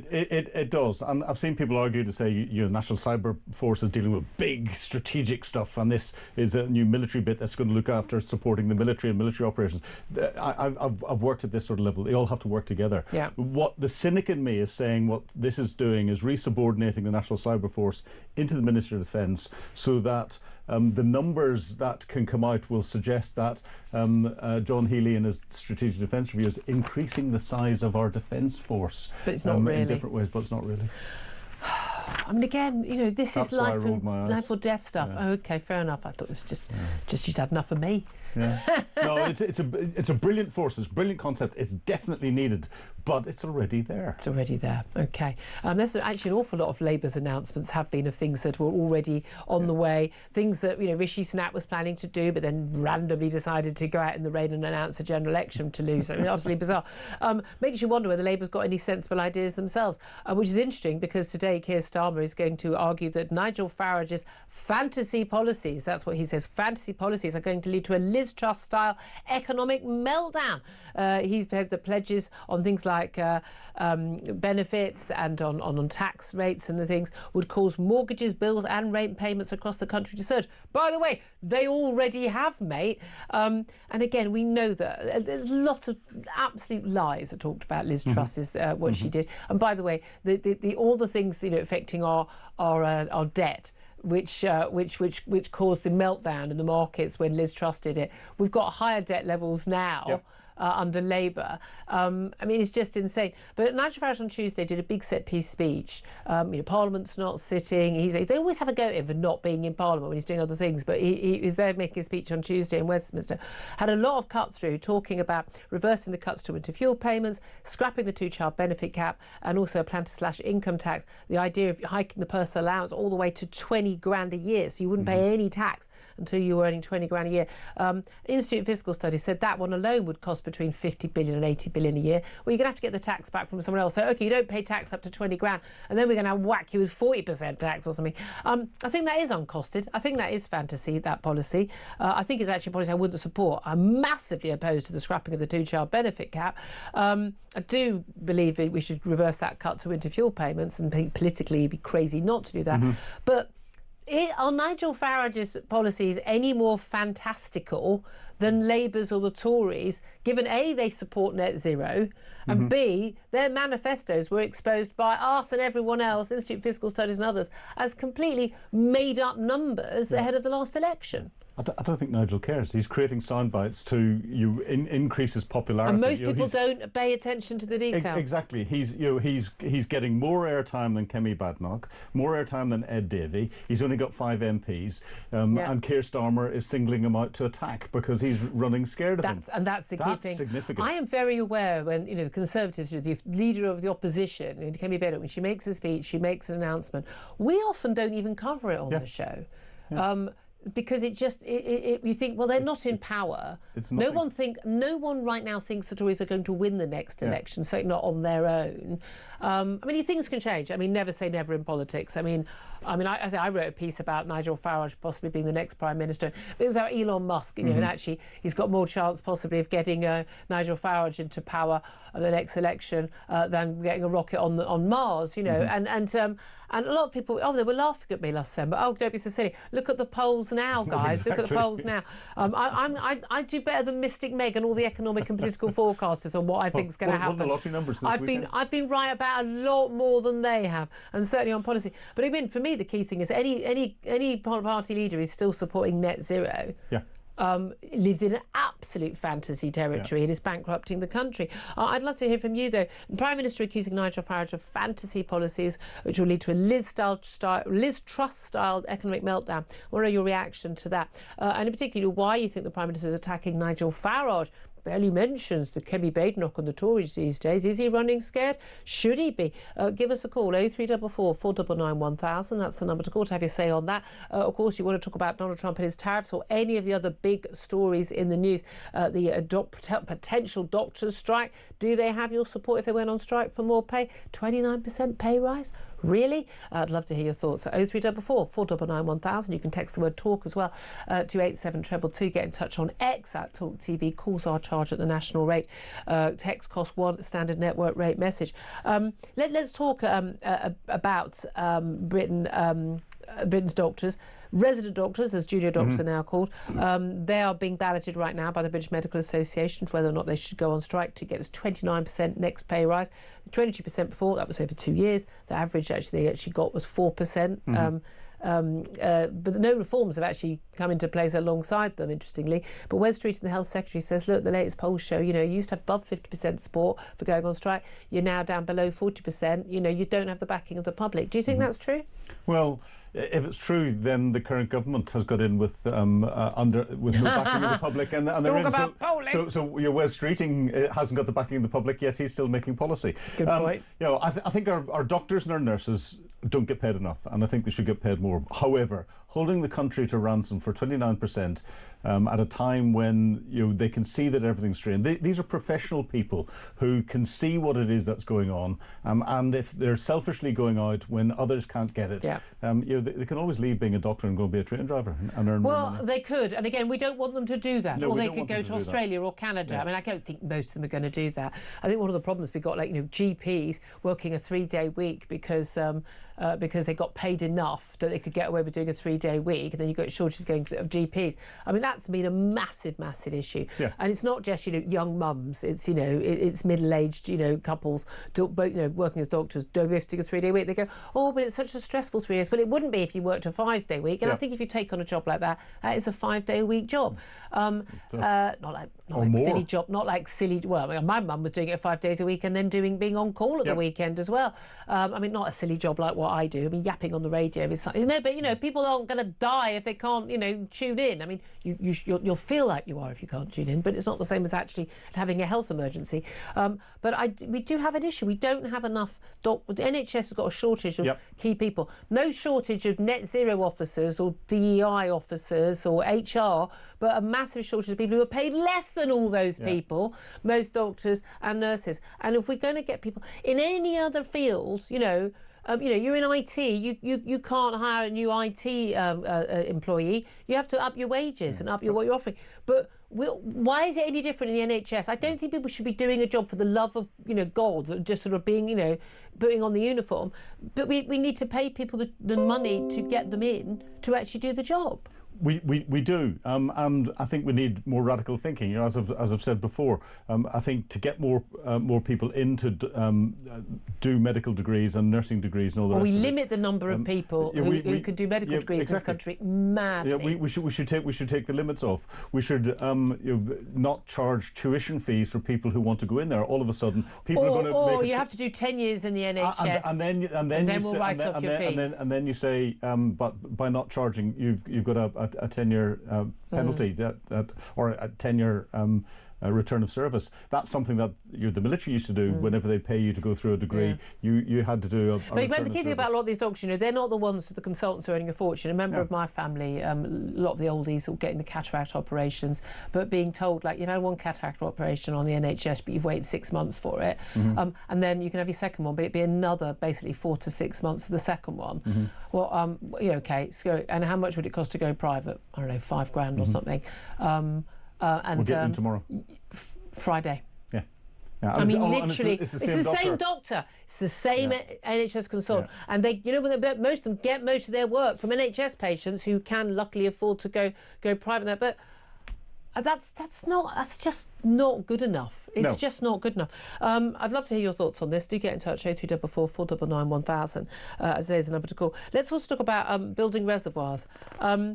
I'm all credit to Labour. I do agree with them. I mean, I always say I have no party affiliation. There are parties I feel more of an affinity to, and you'll probably guess which ones they would be by my views on certain policies and certain people. But all credit to the Labour Party saying we are going to rip up a lot of the planning laws to get companies to build more houses, to get through some of these major infrastructure projects like reservoirs. Announcements today that 2 new reservoirs are going to be built, and amid this warning that we could basically run out of drinking water in some areas within the next 10 years because they haven't got enough water stock. It can rain for 9 months in this country, but we don't store enough of the water, and then we end up with having a hose pipe ban for the summer when we get 3 sunny days and all our gardens are completely trashed.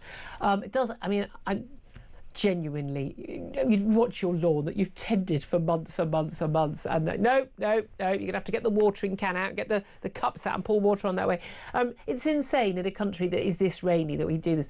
But for years and years, I mean, was it 4 decades or so, we've not built new reservoirs. But the same people who didn't build new reservoirs, the same people who basically imported millions upon millions more people to this country, did they not think that those people might need water? Hang on, you're asking a government to think and to be sensible. So painful. Come on, you've seen too many governments. You know that they don't think, they don't plan ahead, they don't do things that might actually set things up for the future. They're reacting because you don't think it. All you get is the grief. If you push through the planning and you upset people.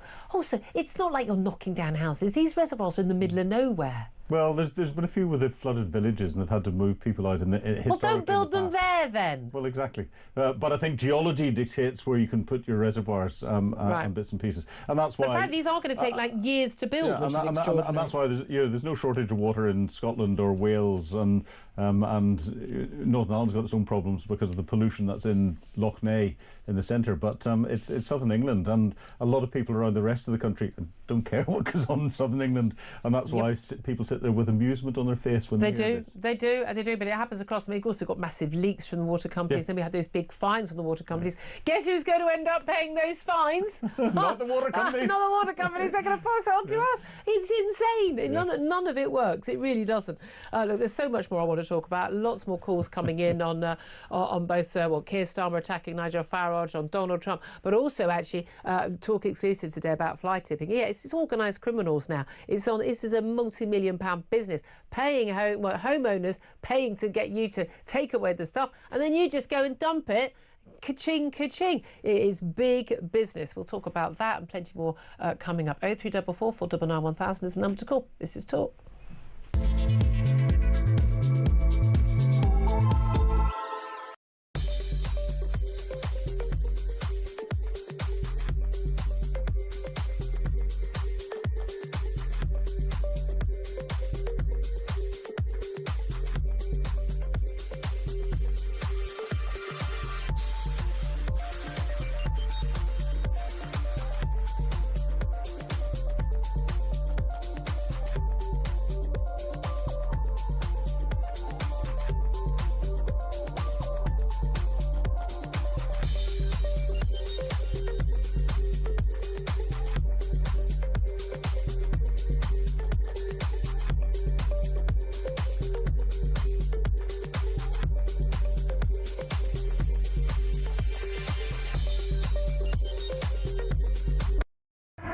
I appreciate that people who lose rapid amounts of weight without eating the correct vitamins and proteins and minerals are going to end up with osteoporosis, because obviously, you need all these things. You need protein, and you need calcium, and you need vitamin D to keep your bones healthy. And what happens with these drugs is that it enhances your satiety. So basically, people just don't feel hungry. Yeah. So they tend to not eat the right foods.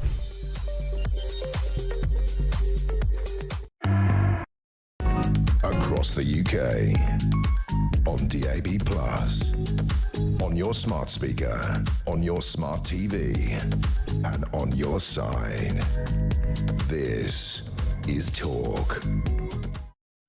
This is Talk, the home of common sense. Me, Julia Hartley-Brewer. Philip Ingram's still with us. Coming up, we're going to talk to a former White House staffer about Donald Trump and the tariffs, and of course that ruling from the court, and Elon Musk leaving the White House as well. And also, will we be running out of water in 10 years in some areas, or why on earth have we not built reservoirs before now? We'll talk to an expert on that. Right now, let's get to your calls. 0344 499 1000. Particularly want to hear from you about the Prime Minister accusing Nigel Farage of fantasy policies. He says they will lead to why can I not say that? Liz Truss style, as opposed to Liz Truss tile, economic meltdown. What do you have to say on that? Well, Mark is in Lincolnshire. Mark, good morning to you. What do you want to say? Hi, good morning, Julia and Duck. Honestly, every time he does it, I love it. You always smile when you hear me, Duck.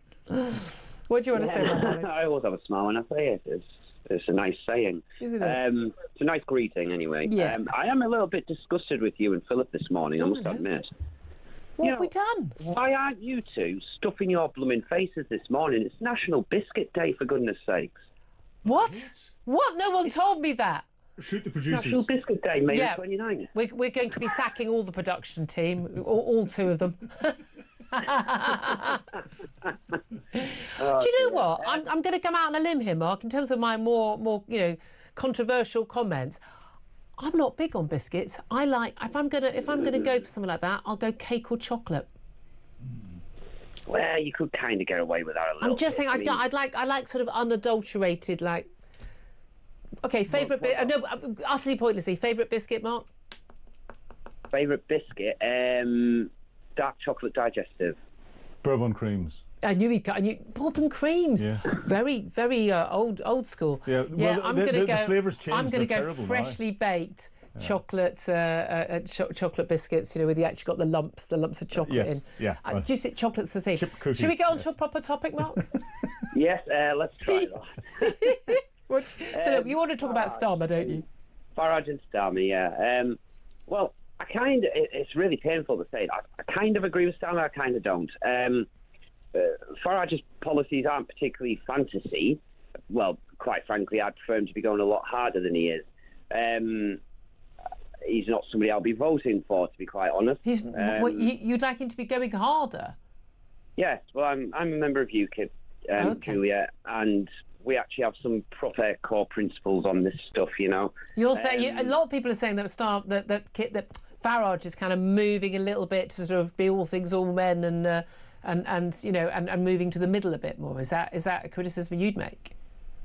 It is, yeah. I mean, the original base of reform pre last year's election, the kind of thing that Farage was talking about then that got us all interested, he's now kind of leaving by the wayside. Okay. I mean, if I may, I will just relay you with UKIP. There's 6 core missions with UKIP. I don't think we've got time for the whole UKIP 6 core missions, with all due respect. I'll give you one very quick one, which is, if this blooming thing will stay open, which is challenge and stop the liberal establishment and its ties to corporations and foreign lobbying who seek to profiteer off the destruction of our culture. Scrap net zero, fight back and say no to Agenda 2030 and globalism. But I would say Nigel Farage has signed up to all of that as well. No, I don't think he is. I think he is. I have conversations with him off air, The problem is, Julia, he's forever flip-flopping. He's coming across just like every other politician at this point. He seems to just come out. I mean, number one, why is he always having conferences? He's always having conferences and speeches. It's all he ever does, this guy. Because you get on telly and then you get to reach more voters. He would do that anyway. Lots of other MPs get on TV. They don't have to have a conference in order to get on TV, do they? Don't they just have like an autumn conference and a spring conference? They have a Welsh conference, exactly the same as all the other parties. He's a major party now. No, they have a lot more than that. I don't think they're having events. I mean, they have events, but well, Donald Trump did that. Worked out quite well for him. Yeah. Rallying people, bringing people to the cause. Yeah, but what's he doing? What's the difference between Donald Trump and Nigel Farage? Donald Trump, when he was running for office, pre-last year's election there, he was giving, he wasn't just coming out with the idea. He wasn't coming out with stuff like, we're going to get rid of the immigrants. He would divulge on that. He would be quite specific about what that meant. Same with, But then he was a year out. No, but he was a year or 6 months out from an election. You need to have some more specifics. Whereas we are looking about being 4 years out. Let me bring you back. Lots of criticism of Nigel Farage there. Let me bring you back though to why you think Keir Starmer is attacking him and making speeches about a man who's got 5 MPs. Well, Starmer's doing it because he's obviously quite worried. Yeah. That's clear. As I say, I'm a member of UKIP, that's who I'll be voting for. But I'm not an idiot, Julia. I know that the most likely winner is going to be reform. That's why Starmer's scared. That's why he's running scared. Right. My concern with it all is, Starmer's saying it's fantasy policies. The way he means it, I agree. As I've just said, I agree. It's the same as far as I'm concerned. However, I believe it's a different kind of fantasy to what Starmer's probably thinking. Right, interesting. Starmer's quite an interesting character anyway. No, he's not. The one talking about. No, he's not. He is an interesting character because he gets a lot of people will say, "Oh, he's an idiot. He doesn't know what he's doing." No, he's not an idiot. He knows exactly what he's doing. No, I don't think he does. I think he's a very clever man who's got absolutely no real vision of any sort. I'm going to have to leave it there, Mark, because I want to squeeze another caller on before we get to a break. Mark, appreciate that call. Very interesting stuff. Interesting listening for the Reformites. Ben is on the line. He's in Bristol. Ben, you want to talk about fly tipping, this Talk exclusive showing how fly tipping has become the new county lines with basically organised criminals cashing in on the waste racket. It's a great show, Julia. And, I mean, you get a lot of it around here. I work out delivering in the country. You see it all the time. It's a scar on our nation. It's an affront, isn't it? It's 2 fingers up to law, to order and just common decency. Yes. And I listened to your guy talking, and with due respect, it could be so easy to catch these people. All you got to do is answer a few ads. I want some stuff clearing, see who comes round and follow them. Sting operation. Where I live, it's not exactly rocket science, is it? I mean, and it'll be the same people. It's not each bag isn't dropped by one different guy, is it? It's not difficult to do. You can just try a few times with the kind of resource. But the thing is the resource, Julia. Do you know where I live in Bristol? You get a lot of fly tipping. Do you know how many speed traps they put out in the 20 and 30 zones a week in Bristol and Somerset? They've got the results. Tell me. I've actually researched it. 360 a week. I've round my way. They've made a massive, big. I mean, all intents and purposes, a dual carriageway. They've made it 20 miles per hour, camera after camera after camera. Yeah. You know what I mean? Look, nobody wants to have people speeding crazy, but that shows where they're... If they even half that and put it into fly tipping, you could get all of them within 6 months and put these guys in jail. You do fly tipping, you do a year in jail. No early release, nothing. No, exactly. It's always about where there's a will, where there's a way, isn't it? That is the crucial thing. Very good point there, Ben. Thank you very much indeed. Fly tipping, I mean, it is everywhere. I mean, we get fly tipping by people who live in our street, for goodness sake. I mean, people, it's just a genuine, what a street looks like, how much litter there is, people's rubbish bins out and all that stuff is such a sign of whether people care about their local community and have the basic level of respect for their neighbours. But Philip Ingram, you live in Birmingham. Yeah. You're actually not. You're under the slightly different counties. You're not affected by the bin strike. That's still ongoing, is it not? It is still ongoing. I mean, it hasn't been in the news quite so much. But it's been the local news. The fly tippers have been abusing the fact that people have left their rubbish in the streets and they're putting their rubbish onto adding to it. But also, I'm assuming they're also companies saying, "Hey, you've organised criminals, we'll take your rubbish away so you can finally get your rubbish taken away," and then they just go and dump it somewhere. Well, you could have done it yourself. And a few other streets, yes. Yeah. And they're charging people. It is organised crime. It is, absolutely. And again, those criminals are using that money for other things as well. The drugs, the prostitution, the people smuggling. That's the thing you tackle. There's always that, well, we haven't got the resources for that. No, but they're also the people sending out the organised shoplifters as well. They're doing it all. Yeah. Get the people doing it. And then it's linked to terrorism and everything else. Absolutely. It's so painful, isn't it, when this stuff isn't dealt with. It's not low-level crime. There's no such thing as low-level crime. It's amazing. 11:35 is at the time. Coming up next, we are going to be talking to Matthew Bryser, former White House official, about what's going on in the States. Those Trump tariffs, are they over or not? This is Talk, Home of Common Sense.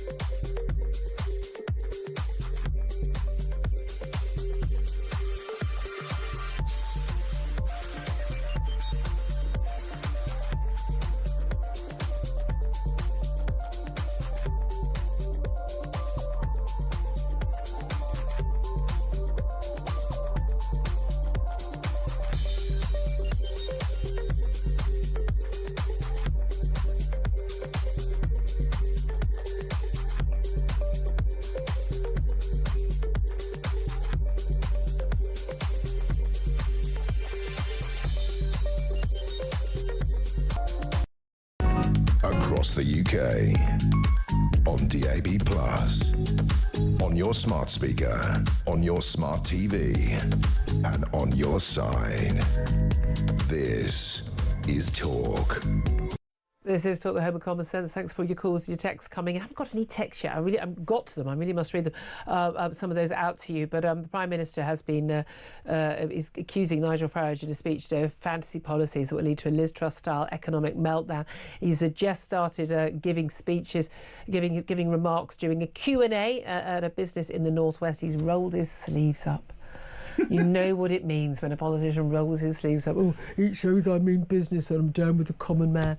It's put a suit on, put your tie back on, mate. I hate it when they do that. We need Donald Trump to tell him to put a suit on. Yeah, that's true. Yeah, disrespecting. You should be wearing a suit. Absolutely, absolutely. Look, let's talk about Donald Trump with Matthew Bryser, my next guest. He's a former White House official. He was with the Obama administration and joins us now to talk about those Trump tariffs. Are they going to carry on or aren't they? A very good morning to you, Matthew. Good morning, Julia. Thank you very much indeed for joining. You're sounding very chirpy, probably more chirpy than most people in the White House right now. Although I have a funny feeling a lot of people working in Trump's White House would be quite happy to get rid of these Liberation Day tariffs. We had that big announcement. It was last month. Feels like a lifetime ago. These huge tariffs on pretty much any country, and not even all countries that had a balance of trade deficit with the US. Often it was countries that didn't have a balance of trade deficit, like we barely do, and basically massive tariffs. It went up to 145% with China. He's talked about 50% with the EU, big tariffs on Canada and Mexico. It's all changed. Some suspended, some not. Some deals to ratchet them down with Keir Starmer of the UK. Not even sure those are coming to force yet. No one knows where they stand. No one knows what the situation is. Businesses are ground to a halt. Massive impact on the economy. Massive impact on prices for a lot of people as well. Then yesterday, a trade court in New York basically ruled that actually he can't go ahead with these tariffs. What was that ruling and why is it so significant? It's really amazing because tariffs are, as you were just describing, the center of President Trump's international economic policy. And he has said for years, I love tariffs. So what happened was that this trade court, an obscure court, 3-person panel, so 3 judges, one appointed by in the Reagan administration, one in the Obama administration, and one under Trump. Yeah. They ruled that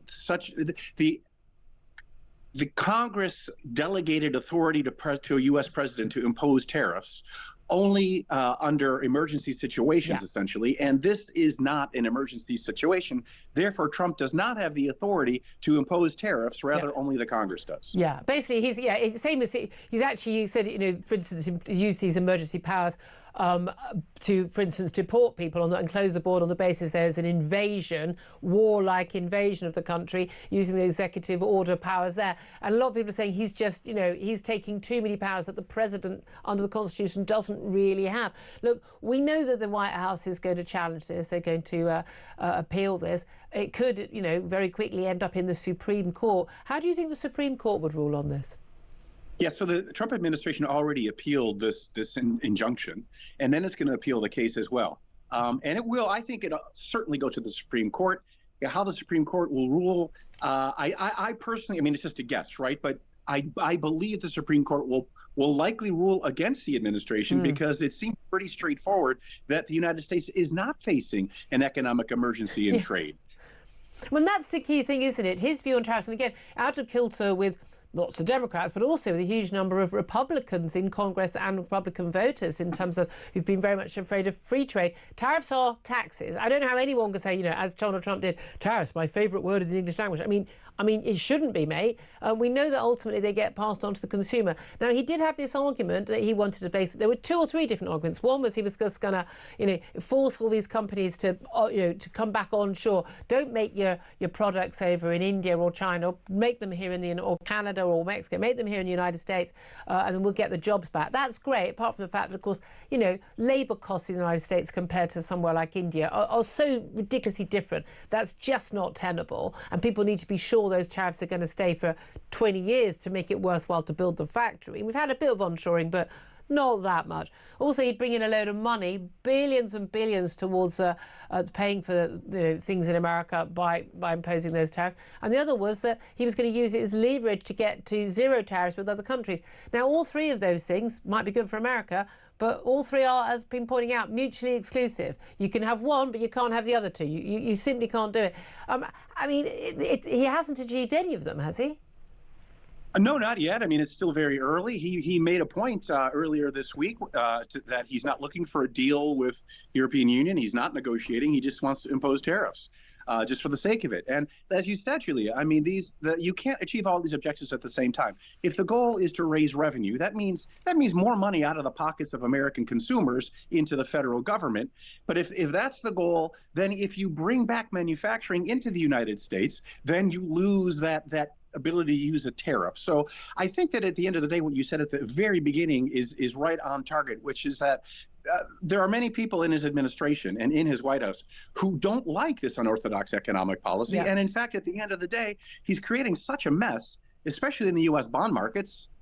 aka like Liz Trusted, that he may welcome at the end of the day that the court will free him from this albatross that he placed around his own neck. And again, we know one of the big critics of this was Elon Musk, of course, as a car manufacturer who worked, running Doge, the Department of Government Efficiency. We'll come on to him in just a moment. But in terms of where, how this ends, will it take weeks? Will it take months? I mean, if he can get the injunction overturned quickly, if the appeal process and up to the Supreme Court, could that be years, or could it be done, by the end of June? I don't think there's any way first of all, the Supreme Court will not hear the case before the end of June. So it will, if it goes that high, it will be months. If the lower court overturns the injunction, then we're kind of back to that abnormal normality. But I think it'll take a long time and we'll be in limbo for a while. And, what happens often with any presidential administration, especially the Trump one, is, issues are really hot for a while and then they go away. And again, I'm thinking, when the story was on the radio this morning, I woke up and I'm like, God, wait a minute, what was the latest deal that we did? Did those tariffs even come into force in terms of the lower levels? I mean, there's so much confusion on any given day. What are the tariffs in any individual country? And again, if you don't work in export and import, and if you don't make cars or make steel, for instance, you're not really going to know or think it affects you. But of course, there will be and has already been a worldwide impact, because this disruption to trade, like when there's a pandemic in China and they close down a load of factories, there is a massive impact on world trade when two of the biggest economies in the world go to war economically. Yeah, there's also a massive impact simply on U.S. investors and companies, because if you run a company, you don't know, do I ramp up production overseas in my factory, or do I have to begin planning a multi-year move of our car manufacturers here in the UK literally cutting all exports to the United States until they know what's going on. That's the rational decision. What else can you possibly do? I mean, it's crazy, the situation for U.S. auto manufacturers, where the U.S. auto manufacturing industry in North America is fully integrated with parts that are produced in Mexico and in Canada. And the U.S. has free trade agreements with both countries, or a free trade agreement. So everything that's happening will disrupt the manufacturing of the U.S. auto industry and is against the treaty. Yeah, it is quite bizarre, isn't it? As I said, Elon Musk was one of the critics of that, not just privately but publicly.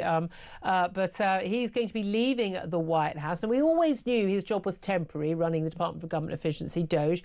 We also knew that, let's face it, that Donald Trump doesn't take criticism from anybody. You have to sort of he's almost like a child. You have to gently sort of coax round to your point of view. It's where we are with Ukraine and Vladimir Putin. But we also know, and I said this before when he was appointed, I said he won't last long, even if, whatever the term is, he was going to be in office. He won't last long, simply because he gets headlines more than Donald Trump on occasion, and the Donald doesn't like that. That's true. I think you and I both made that point together. I'm sure you've made it many other times. It's true. Trump doesn't like that criticism. And there were workarounds. He was a so-called special government employee, Musk, and so he was supposed to have to leave after, I think it's 130 days. Yeah. But there would have been workarounds. So I think, part of the reason he's leaving is that, maybe a clash with a larger-than-life personality, Donald Trump. But I think he really is against these tariffs. He doesn't believe that's the way to drive an economy, and he sees his influence is waning. Because he can't have an impact on that debate. And Doge really hasn't found many cuts in the U.S. government. Haven't they? I mean, they were early on, there was a lot of talk, but a lot of those people kind of were reinstated. But, I mean, have they not? When you say you haven't found many cuts, what numbers are we talking? Well, about 174 billion, and he had said we were going to find like 2 trillion. And many of those, it's now appearing, you can't really trace back through accounting methods whether they're real. Some have been double counted. So I think he's really disappointed and frustrated. And I mean, Tesla is in big trouble without him at the helm, and with him in politics the way it is, as people stop buying his cars. Yeah, I mean, there is that, isn't there? Also, the small matter of trying to get a rocket to Mars. And I imagine running Tesla and running SpaceX are each on their own a full-time job. And so adding 2 full-time jobs and then that job in the White House. I have to say, I mean, do not support anything that he was doing at Doge. There was a lot of, bull in a china shop stuff, but you know that your government, I mean, ours is pretty darn bad, but your government is outrageously bloated and you are in trillions of debt. The Americans are still funding that debt, repayments on a huge scale. Something had to be done, didn't it? Absolutely, and you'd be hard pressed to find any serious U.S. federal government employee who would disagree. I mean, and it's the biggest organization in history on the planet, so of course there's bigger than the NHS in the UK. It is bigger. I mean, the whole federal government. Wait a minute. How many pride flags have you got, though? That's how we measure these things now. I don't know. Good question, but it's enormous. But the problem was the way Doge went about it with these, in some cases, maybe illegal firings of people who had labor protections, and a haphazard approach that didn't think about what's the mission of the organization you're going to cut and how can you perform the mission more efficiently. Okay. That wasn't Very interesting. Matthew Price, always good to talk to you, former White House official under the Obama administration, certainly no sympathetic supporter of Donald Trump. But Philip Ingram, I still think there are stuff that, certainly Elon Musk has tried to do. And the fact that you can't fire people in government, that's a bit of a giveaway, isn't it? Very much so. That's why it keeps growing and growing and growing, but getting less useful stuff done. Yeah, very much so. I, many years ago, helped reform the army in the UK, and we cut lots of capability, but we cut lots of capability because we found that all it was doing was feeding itself with things. My self-licking eye, Solly. And we took go back and listen to that. It's very complicated. We took it away, and it actually made everything much more efficient. But we saved billions. Every organisation, whether private or public, but particularly in the public sector, has a whole bunch of people, and indeed a whole departments, who actively, it's not they don't get anything done, they actively stop everyone else from getting stuff done. You know who you are. 11:48 is the time. Up next, we'll talk about getting things done in terms of building reservoirs. Why don't we build more reservoirs? Will the country really run out of clean water in 10 years? In some areas, we're going to talk to the founder of We Own It, a campaign group against privatisation and for public ownership. They're up next. This is Talk.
Yeah, I think Rachel Reeves, the architect of her own downfall, which I think is what you allude to, Mike. Yes. I mean, they came in on the back of wanting more economic growth, and yet sort of spent the first 6 months talking the economy down, then whacking it with a huge amount of tax and spend, £76 billion a year of tax and spend, which will mean businesses have less to invest, which is clearly where you get growth from. And now you've got all this red tape coming down the track in the employment rights bills.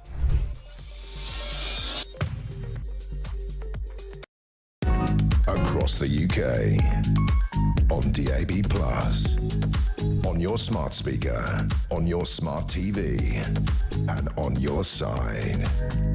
This is Talk. This is Talk, the home of common sense, to me, Julia Hartley-Brewer. Big announcement from the government today. They're going to be building 2 new reservoirs. I mean, they won't be in office when those new reservoirs are actually built, but they're the first ones in decades, amid warnings that within the next 10 years, some areas of the country could actually run out of fresh drinking water if we don't build them. I'm certainly just getting fed up of having rain most of the year and then being told I need a hosepipe ban because no one thought to build some reservoirs to contain all the water that pours onto our rainy island most of the year. Well, let's talk about this with Kat Hobbs, who's the founder of We Own It. They're a campaign group against privatisation and for public ownership of everything from the NHS, schools, water, energy and rail. Very good morning to you, Kat. Good morning, Julia. I'd say most of those are already in public ownership, aren't they? But there we are. We'll talk about that. Do you support these new reservoirs being built? So great to have new investment, but the question is, we've had water privatisation. It was supposed to deliver new investment. It really hasn't. Now the government is stepping in. We haven't had a reservoir built for 30 years. They're stepping in. If they can step in to do what's needed, to take control of our resources, to do what's needed for the country, why can't they step in to deliver public ownership of water, which is what 8 out of 10 people want? That's a different thing from changing the planning laws so that they can basically override local objection. Because everyone says, like, we need more houses, we need more energy, we need more water and reservoirs, but no one wants it. New pylons, whatever, but no one wants it near them. So they're simply changing the rules, so they've got the power to allow that to go ahead and to approve those. That's not the same as owning the water company. Well, that's an issue, but they're also rubber stamping the water company's plans to increase all of our bills by 35%. So they've already had, these water company shareholders, they've already had £78 billion in dividends flowing to these companies around the world, mostly foreign ownership. And that's not money coming into the UK, going to shareholders. And they've had this debt mountain that they've built up of £64 billion, our expense. We've had Thames Water starting to crumble, and then the government propping it up, again at the expense of Thames Water region households. So we're all paying 35% extra. Effectively, it's a privatisation tax to prop up this system where we try to pretend that a natural monopoly like water can actually be a market. Yeah, this is one of the issues, isn't it? Like, I'm largely in favour of the market producing better results for consumers. So you've got a choice, and people have to up their game. We've seen that with mobile phone contracts and the like. When one offers free roaming in Europe, the other ones get forced to do it as well. But as you say, where you've got the pipes that come into my home, the pipes in my street. I mean, if I moved from Thames Water to, I don't know, Southern Water, if that was possible, it wouldn't be a new set of pipes and a new set of water. It's the same sodding stuff. Exactly. I think a lot of people are very supportive of that, and the same with the gas and the electricity. However, what most people want when they say I want nationalised, they remember back to when it was all cheaper then. One of the reasons why a lot of our bills are going higher, not particularly the case of water, but is actually, again, it's lack of infrastructure, it's lack of investment, and a lot of that does cost money, and it would be the taxpayer paying for it if they were nationalised in the first place. So we're going to end up paying for it anyway, aren't we? We pay for it anyway. The difference is when you have privatisation, you have effectively a tax on top of that, because as well as paying for the infrastructure, you're paying for the dividends of shareholders, and you're paying for that debt that they're building up at your expense, which is more expensive. The cost of investing with the private sector is more expensive than doing it through the public sector. But exactly as you say, we don't get a choice. And so what we're seeing is that across the board, we've had this ideological experiment saying we have to have markets in everything. Now, private companies, I know where you're coming from, Julia, they can do lots of things where you have a real market. But these are areas, these core things that people want to take back control over, and there's no market. Well, there's a similar thing with rail, isn't there? Because if you want to get a high-speed train, there's only one company on the west coast or east coast mainland or to the west country. There's only one company that's operating those high-speed rail companies. And then if you want to get like a short hopper, that's a different company. But it's not a competition as such in terms for the same product. Like your organisation is called We Own It. Your argument is we already owned it. It was sold off. How would you get it all back? So it varies. Where you have contracts, for example, the rail franchises, the government is bringing some of the railway back into public ownership right now. You can end a contract, bring it into public ownership. Where you have to buy back the assets because we sold them off wholesale, we sold off the family jewels, the crown jewels. That's a little bit more complicated, but it's not that complicated. Right now, the government's holding a review looking at water. They've excluded the idea of public ownership, which is bonkers because that is how 90% of the world runs water. Now, what you need to do is you need to actually hold the water companies to what they've said they'll deliver, penalise them when they pour raw sewage into our rivers and seas, when they leak water out of our pipes, when they fail to invest, as they have failed to invest for 30 years, and actually make it so that these water companies aren't a profitable market opportunity. You bring down the market value and then you can buy them back. And if you look at Thames Water, Steve Reed, the Environment Secretary, could already have taken Thames Water into public ownership. The shareholders were saying that it was worthless. The debt could have been slashed in half. Instead, he loaded that cost onto us, the bill payers, which is absolutely outrageous. I mean, you mentioned he had a chance to do it. Thames Water, of course, covers a fifth of the population of this country. It's not just those, living in London. It's a fifth of the country. I think a lot of people have an awful lot of sympathy for what you have to say, and certainly when you've got foreign ownership, it's big big equity firms, or actually weirdly foreign governments always have, and foreign companies have a stake in these companies, and they don't do the investment they should. They've got massive leaks. I mean, huge amount of water is lost to leaks. We've certainly 20%, got a huge amount. I mean, way more than I'm using on my lawn is going out leaking into my road. But also, not building the infrastructure, not building the reservoirs, at the same time as handing massive dividends and massive big bonuses. It should be a simple case. You have to have done all these things, and then if there's any profit left over, then you can pay some shareholders. I mean, I'd certainly want more controls on that. Kat Hobbs, I think you've been rather persuasive, I have to say. Kat Hobbs, founder of We Own It. Thank you very much for joining us. Philip Ingram, there is a natural monopoly in a lot of things, and if there isn't a market, I don't get a choice over what Thames Water charges me. You don't get a choice over what Yorkshire Water or wherever charges someone living in Yorkshire. So it to a certain extent, it can't be privatised, can it, in a meaningful way? Well, exactly. And whenever there's no investment going into the local infrastructure, but there are huge dividend payments going out to shareholders, we're getting it wrong. Now, everyone then thinks that, everyone then thinks that dividend payments out to shareholders means that other people are putting big wads of cash in the back pockets. A lot of those shareholders are the pensions that people are investing into.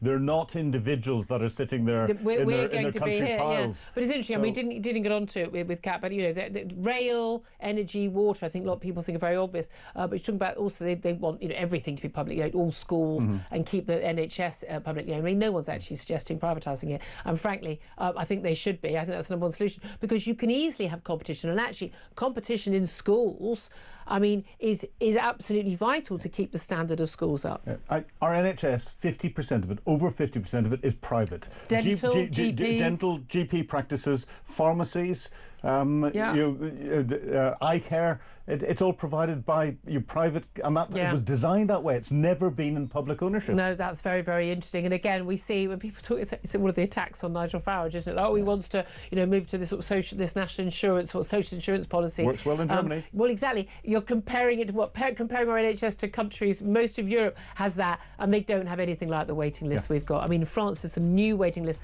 because of incompetence and again post-lockdown. But I mean, again, that's just not going to be the killer argument that it used to be. It really isn't, 24 days to save our NHS and all of that. Anyway, 11:59 is the time. We're going to head into the news. After that, we're going to be talking to former Conservative Party leader Sir Ian Duncan-Smith. Love to hear his thoughts on what the Prime Minister's been saying about Nigel Farage and his own party. This is Talk.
across the UK.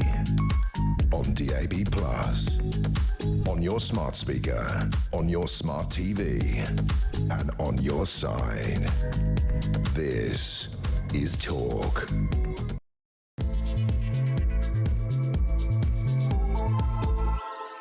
Very good afternoon. This is Talk, the home of common sense. 2 minutes past 12 is the time.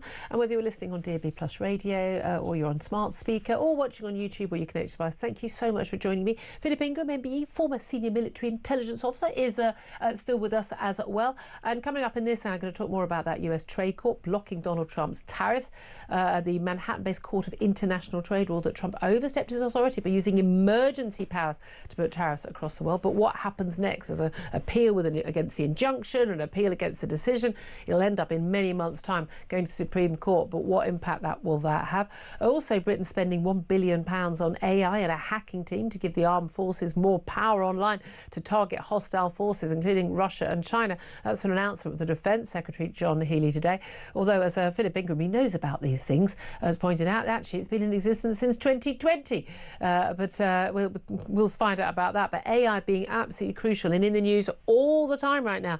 So we're going to be joined by the award-winning TV director Brian Klein, talk about his brand new novel, The Spider Covenant, which explores how AI technology is capable of creating undetectable deepfakes, and why reality right now is even more scary than the fictional book that he has written. He's also the former basic director for pretty much all of the Top Gear series. He's got some interesting tales to tell. We can't wait to talk to Brian Klein in a few moments' time. Plus, Gary Lineker back in the news.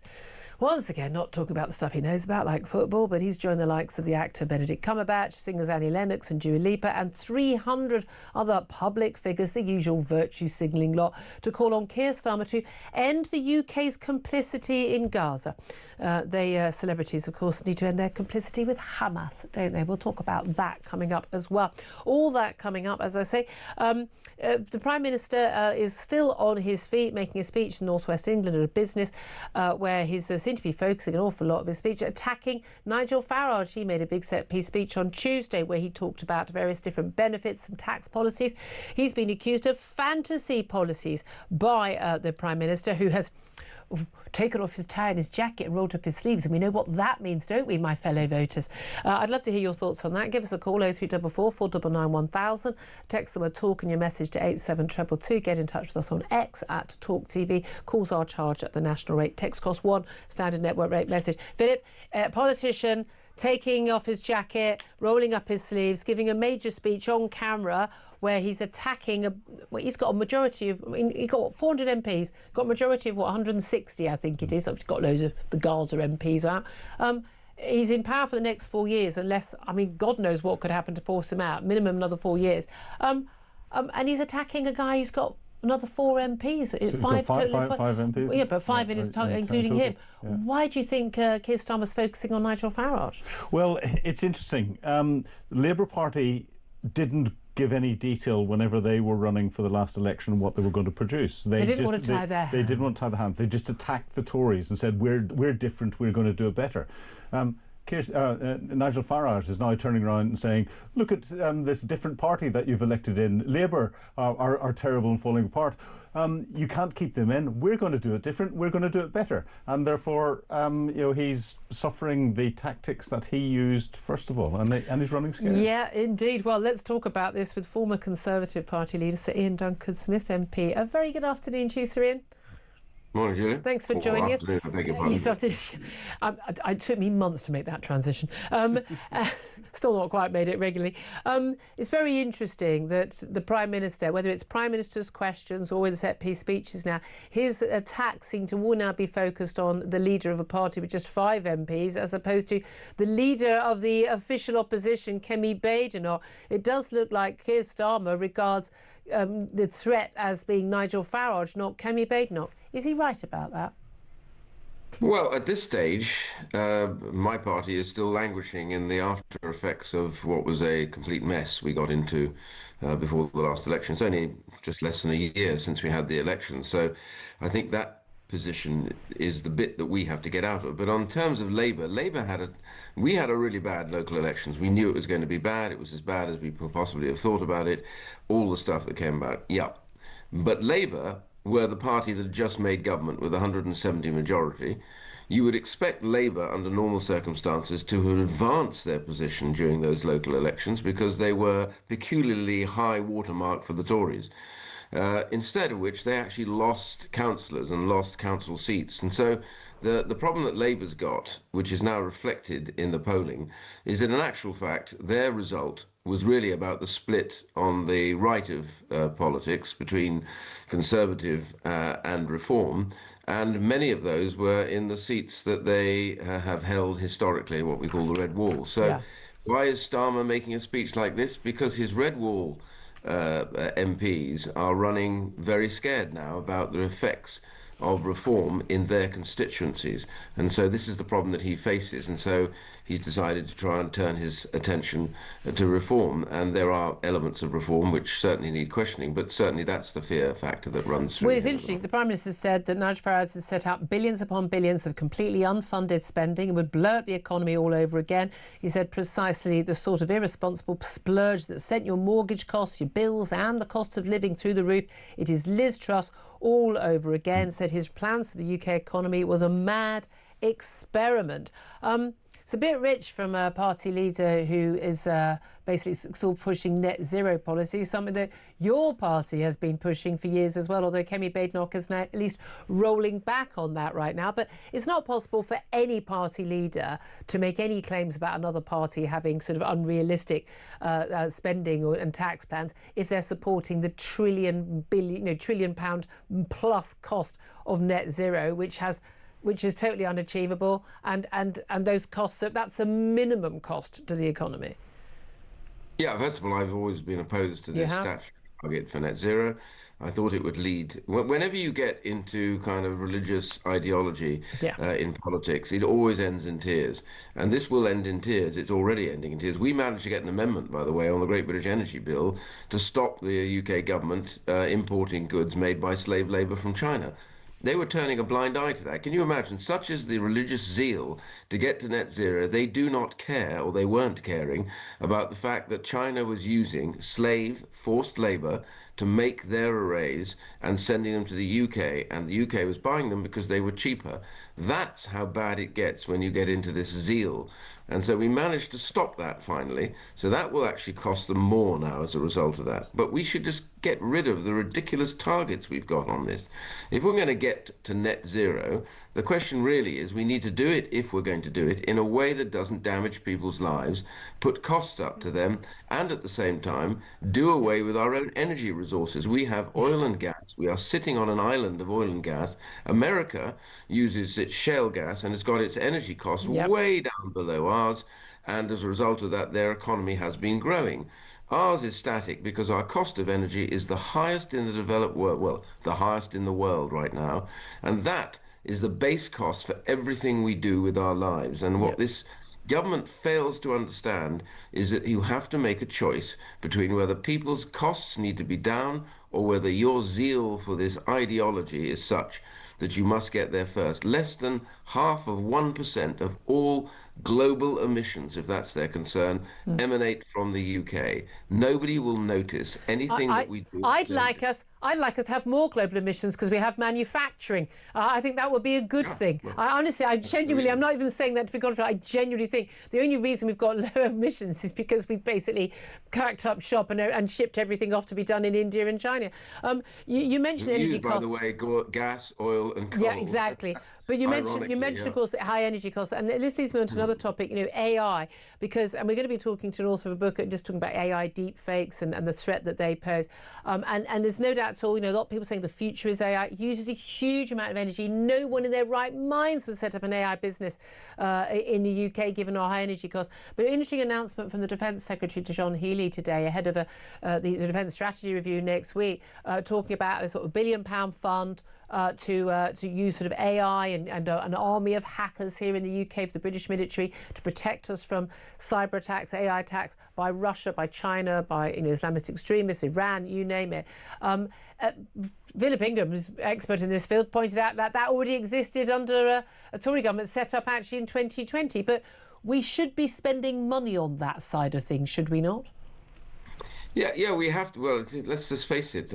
We need to defend our country, and defense is tanks, aircraft, guns. It's also now cyber.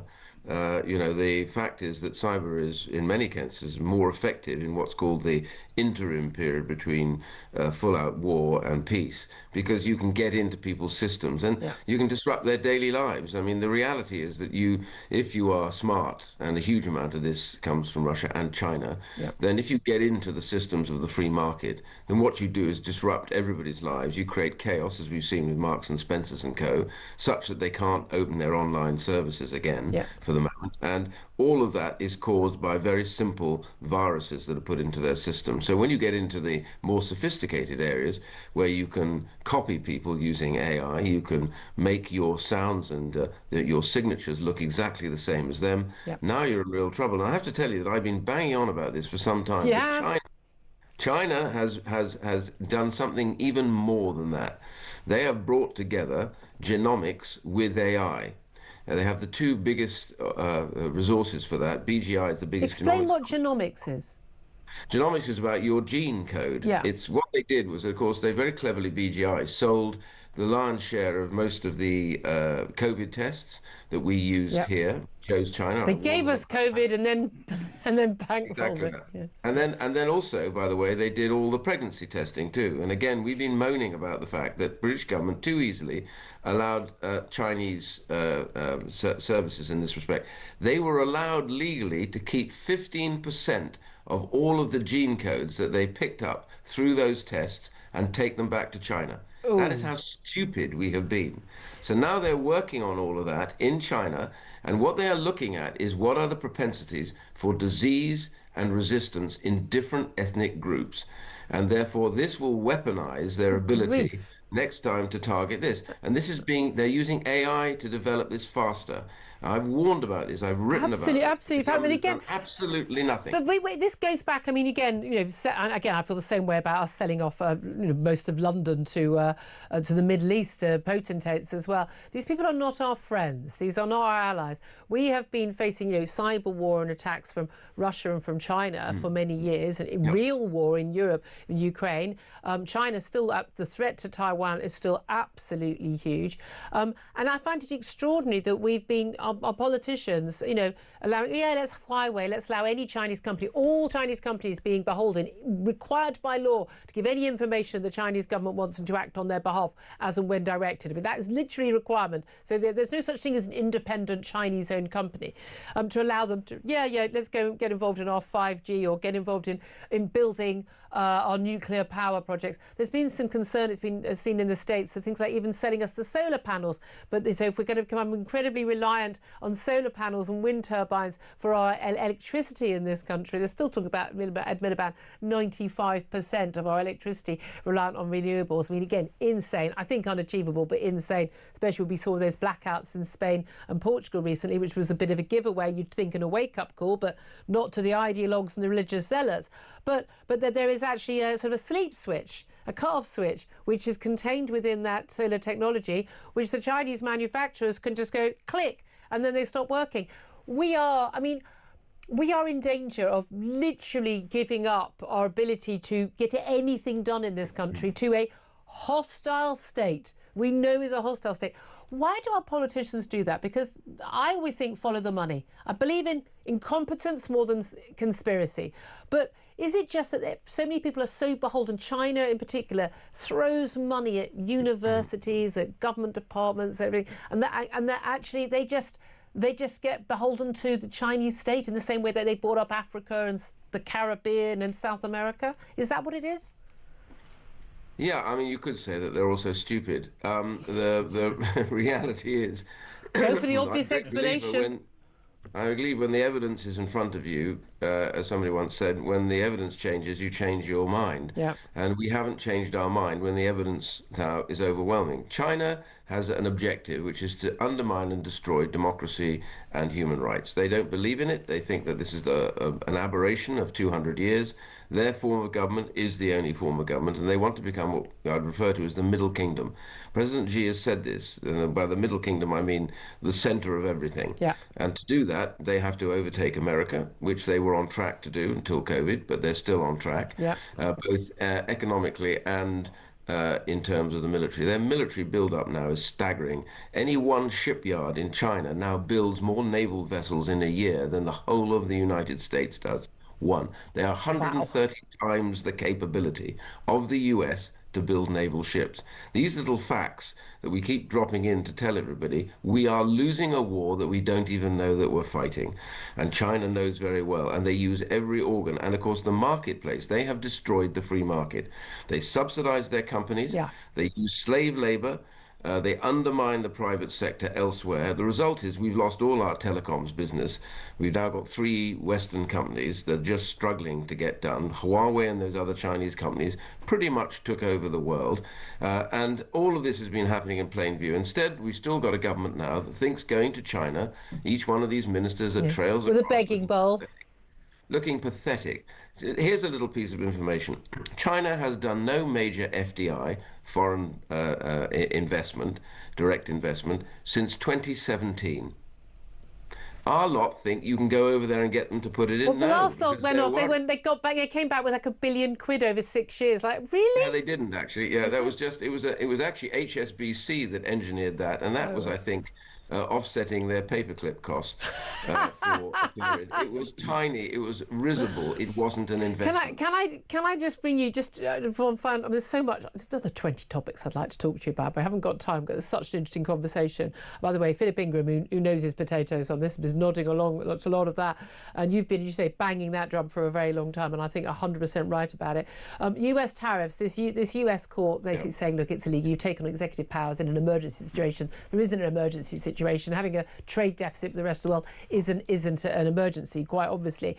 But a lot of that, think of the tariffs on Chinese goods, again, you say subsidised Chinese goods, I think to a certain extent welcomed by some people, because actually, you have to have tariffs against a country that is, as you say, using slave labour and producing these items so much more cheaply because they've got state subsidies which we're not giving. It's not a fair playing field. What do you make of that tariff decision by the courts, and what do you make of the tariff war generally? Well, I just come back from Washington last week, where I was there talking to Republicans and Congress and everything else, trying to figure out what they were up to. But what's interesting about all of this is the court, let's separate it for a second. The court judgment is about the misuse of what is executive power. Yeah. And I've talked to a couple of people in the States, and they already knew that what White House has done in many of the things that it's said is that presidential orders are in fact administrative. They're not meant to be policy. Mm-hmm. So they can't overtake law made by Congress, and they can't get rid of it. So what's happened here is a clash on the legal basis for what the president was announcing without Congress's approval. Yeah. That's the important feature. So, and the second bit is the strategy of it. The truth is right now is when he put the huge sanctions on this sort of game where they rose and rose and rose, something really interesting happened in the United States. For the first time ever, all those great blue chip companies who are full of very wealthy people, from Amazon to all the rest of it, it suddenly dawned on them, as they were petrified as their shares were collapsing, that actually they're a double loser on this. Number one, why? Because those tariffs were likely to cut them off from their biggest markets, particularly China.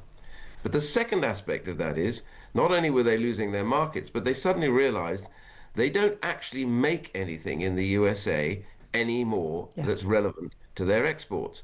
So their market and their production are all in the same damn country. It's called China. Yep. So suddenly they panicked. And they were screaming at the White House. Why? Because they have been so ridiculous, just like we have. We have no control over our markets and over our production. Yeah. That is how pathetic the West has been over the last 20 years. Bit by bit by bit, China owns us. And if we don't wake up to that right now, then there is no way on earth that we'll even get to any military action because we are bought and paid for. And the problem with that is we will buy all of their restrictions in due course, and they will run us. And that, I'm not just saying... No, I couldn't agree with you more. I don't think it's scaremongering at all. That tariff showed just how weak the USA now is. The greatest economy in the world is in fact an economy based on Chinese exports and Chinese manufacture. Absolutely. That is where we are heading rapidly if we haven't already reached there. Just in case you're wondering, Sir Douglas Smith is not allowed to travel to China. He's sanctioned by them, but I say proudly so. I've said, you've advised me that I probably can't go and do me planned visit to the Great Wall of China for safety, because let's face it, we've seen me journalists, Wall Street Journal being, held in captivity. Although I'd like to think any government that took me captive or hostage takers would probably give me back after a week. Just my thought, wouldn't they? Philip says they wouldn't last a week. Sir Douglas Smith, so appreciate you joining us. I really appreciate the stuff that you talk about a lot of the time, and people say, oh, come on, it's off agenda. It's not. This is actually the real basis of a lot of the madness in Western policy. Former Conservative Party leader Sir Douglas Smith, Phil Hingram, you were nodding to everything that he was saying there on the military front. I've been yabbering on about this as well, and people again think I'm just a conspiracy theorist, which I'm so far from.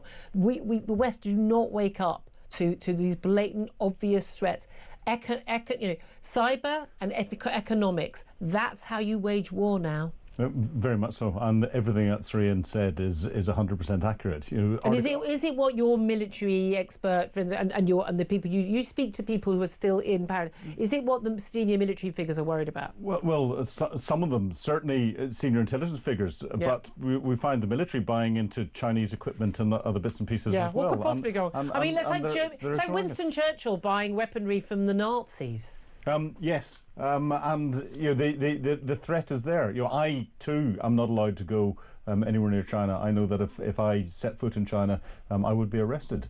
I really wish I got to China before I started speaking out against China. But you just simply know they monitor everything. Yeah, exactly. And they are slowly taking over the world. Can I have the top bunk if we got arrested? We don't make jokes, but I mean genuinely, I know this company, Wall Street Journal, fighting for a very long time to get a journalist freed who was just doing his job. But it's impossible to do your job in China, and they own everything. They are working their way through. They're hoovering all of our data up, and not just for the genomics, but about everything. And they're holding it in big databases until they can then get quantum computing to be able to analyse it. They don't care that they can't process the minutes, but they will do in the next couple of years. They don't do a 24-hour news cycle. They don't do sound bites. They do long-term, 24-year stuff, even longer than that. Well, we're going to be talking to guest Brian Klein, who's author of a new book, The Spider Covenant, in a few moments' time, and he talks about it's all about basically how AI is being used at a level that we can't even comprehend. But it's actually it's happening very, very fast, and it's very, very dangerous. It's a huge threat to us. We're going to take a quick break right now. We're going to get to your calls. If you want to call in on that, love to hear your thoughts. But we're going to be taking some calls on about the NHS and do the doctors have support for their strike, and also that ongoing battle about whether or not we should basically decriminalise cannabis. We're talking about that on the show a lot yesterday after Sadiq Khan said it should be decriminalised, or should it be made a Class A drug, as a former police and crime commissioner has suggested. This is Talk, Home of Common Sense.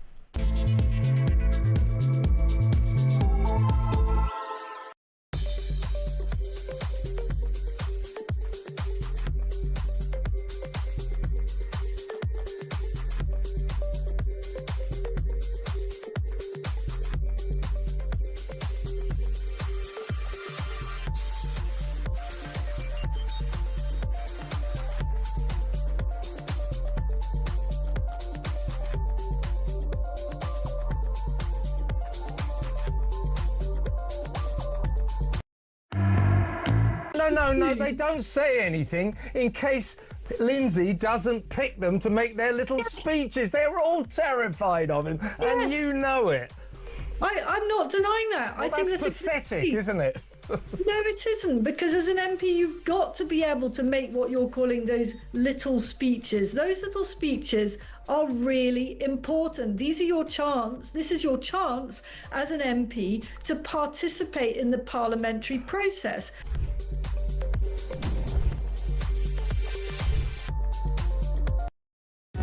Across the UK, on DAB+, On your smart speaker, on your smart TV, and on your side.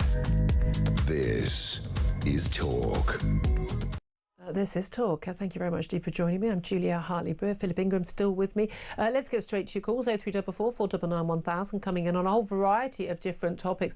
We were talking a little bit earlier about, well, whether or not the Health Secretary, Wes Streeting, is right that actually doctors have lost a lot of public support, down from well over 50% down to below 40%, according to the latest polls, for taking strike action. This time they want a 29% pay rise. Of course, it's not just in one go. We have got doctors who are being paid a heck of a lot less than those train drivers who got a whopping great pay rise soon after Labour got to power. But let's talk about that with Jason. He's on the line in Wiltshire. Hello, Jason. Do you support the doctors having a strike ballot and going on strike if they vote for it? Hi, Julia. Thanks for taking the call. No, any time, mate. Thanks for calling. One thing before we start, did you manage to ask Dr. HB about my little comments I spoke to you a few weeks ago about her being scary? I did, and I think she's perfectly happy about that. Just to remind you, yeah, Jason's family registered with my mum when she was a GP, and she was regarded as quite scary. I mean, would you expect her daughter? What do you think she'd be like? Well, yeah, I was going to say, I don't think I want to get on the wrong side of you either. So very wise man. Very wise man. Like daughter. But anyway, matters arising. This NHS jumping on the bandwagon again to ask for more money. Yeah. I saw this on another news channel this morning. For some reason, shame on you. For some reason, I cannot get Talk TV on my digital aerial. I don't know why. All right, then we'll let you off on this one occasion, but you know. Yeah. But there was some person holding up this thing saying they can't work for £15 an hour. Now, I can't work out this £15 an hour because obviously they get paid for their normal working week. Mm-hmm. Overtime they get paid for is something like time in a third. Yeah. If they work weekends, it's time sort of plus 0.6. Yeah. If they work a bank holiday, they get that. Yeah. But I'm sorry, when we talk about someone's wages, we normally consider their normal working week and they're paid for that. And if they work extra, they're going to work a night and a bank holiday on top of it extra, then they're getting extra money. Yeah, well, something like you said, the bank holidays or the weekends, it falls into their week. But also, what I don't know if they took into consideration is the 27 days plus the bank holidays start with a year. I think it's up to about 6 months full sick pay they get. When you start off in your roles in the NHS, you'll start at a certain figure. The next year it moves up, then it moves up. Yeah. As the years go on, your holiday entitlement increases. And they get. Well, it does in most jobs. Yeah, and they've got a great pension deal. A huge percentage of income goes into. Is it something like 20% or something goes into their pension? So they're not hard up. That said, I'm of the view that people who've got 4 grade AA levels in maths and sciences and gone to medical school for 7 years and have been working as a doctor for 10 years, I think they should probably be earning a lot more than someone who presses stop go on a train. Yeah, but again, I still want to know where this. I've seen nothing really to show how they're getting this. We only earn £15 an hour. I mean, is that out or after they've had all their pensions? Yeah, you're saying it does. You're saying the numbers don't add up. Would you support them going on strike? I think the answer is no. I wouldn't, because they've done this last year and got a pay rise with the inflation thing. Now, in theory, inflation's dropped. So are they going to give some of that hyperinflated money they received last year back? The 22% was backdated 2 years, so it actually covered a period when there was 11% inflation. Not that everyone else got an 11% inflation, right? They are still, now they claim a figure about 23%, but I think it's less than that. They are still worse off in real terms than they were in 2010, as indeed are most of us. However, we've got a shortage of doctors in the NHS. Should we not, as we would in a private business, say, you need to try and find a cleaner. You can't get a cleaner for whatever it is an hour you're offering. You have to pay more. Anybody for anything. You can't get. Well, you have to. If you pay more and you can keep more doctors in the NHS and you can recruit more doctors, isn't that worth it to keep more people getting treated and keep us alive?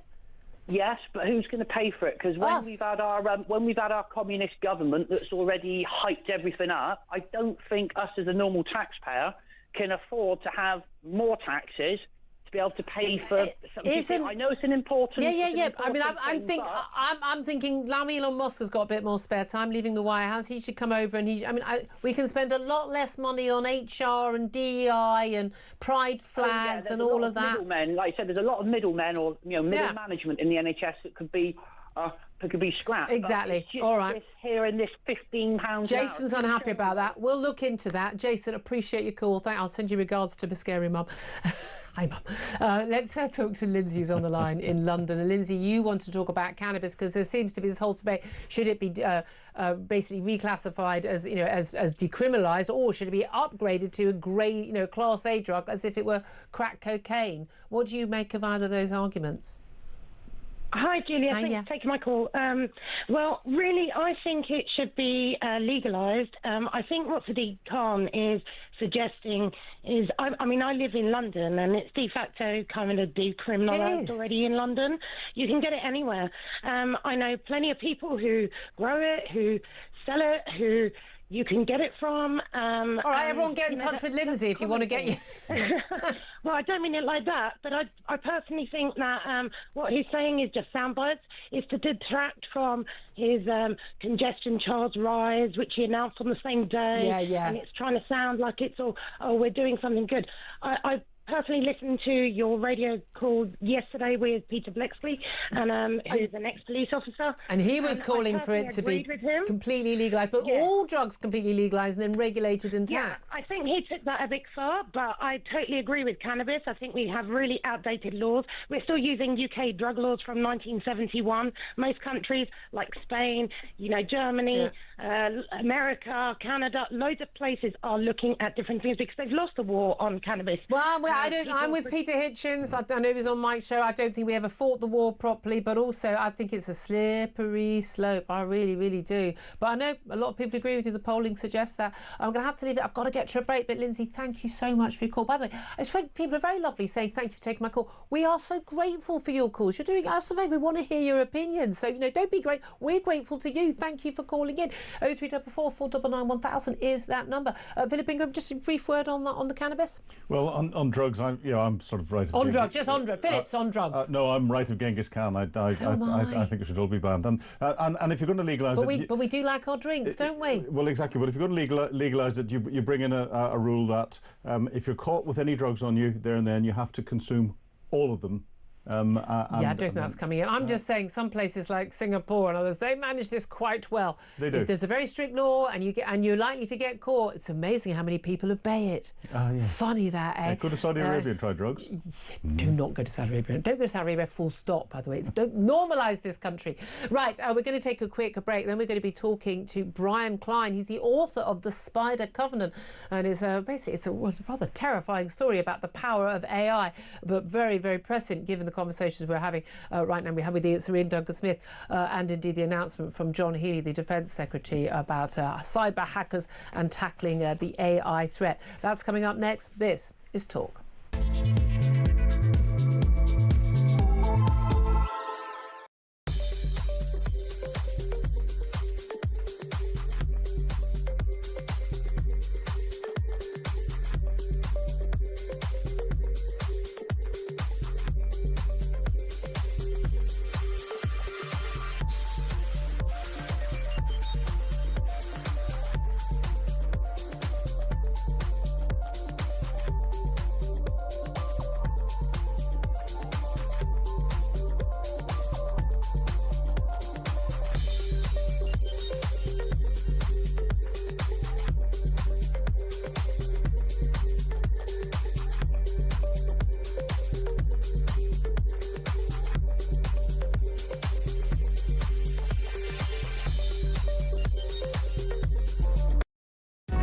Across the UK, on DAB+, on your smart speaker, on your smart TV, and on your side. This is Talk. Very, very good afternoon. Welcome to the show. Thank you very much indeed for joining us. At 12:35 is the time. This is Talk, the home of common sense. I'm Julia Hartley-Brewer. We've still got Philip Ingram here. He's not on drugs. I know he sounded like he made that claim. He did not. But I tell you what, you're going to feel like you're on drugs when you hear a little bit more about what my next guest has to say. He is Brian Klein. He's the author of a brand new book, The Spider Covenant. I think it's your fourth book. Now, you didn't start, I just want to clarify that you didn't start off as an author. You also, here's your claim to fame, you were the TV director for some programmes people might have heard of, like, Top Gear. For how many series? Well, I only directed 28 series, so So, a bit of a part-timer when it came to that. Yeah. Okay, I couldn't resist asking you a bit about that. Now, here's the new book. It's called The Spider Covenant, and of course, it's got Nazi paraphernalia on, and it's got a Nazi theme. However, it's also about modern technology, and it's about AI. Now, we've been talking about that today. Defence Secretary John Healey announcing this sort of cyber army of hackers and the threat of AI. We've just been speaking to former Tory leader, Sir Ian Duncan-Smith, about how AI is being developed and used by hostile states like China. Your book, I mean, terrifying, Brian, terrifying. But tell us the plot and tell us why, actually, in lots of ways, reality is even more terrifying than the fiction. Well, it's a perfect question, Julia, because in the last week, when I tell you what's been happening, it's incredible. Briefly, it's a political thriller. It's set across 2 timelines. The main plot is in the present, and it involves a network of politicians across the world who are all using deep fakes of themselves, a new generation of deep fakes. Now, we've all seen on our Facebook and Instagram and on YouTube Trump and Obama, but we've never seen a deep fake with a brain that works live. But if you think about it logically, there's no reason why it can't happen. And because AI can control the brain. Can think on its feet. So when I wrote the book, I wrote it, you know how long it takes for a book to become published? When I wrote it 18 months ago, I got the first idea when I read about a new museum in Florida with Salvador Dali, the Dali Museum, greets you when you come in. His brain, he's a deep fake, the whole body. This is true, this is 3 years ago. His brain had been programmed with 209,000 questions you would ask him, which meant he can talk fluently to you. You know, what's your favourite painting? When did you do this? Blah, blah, blah.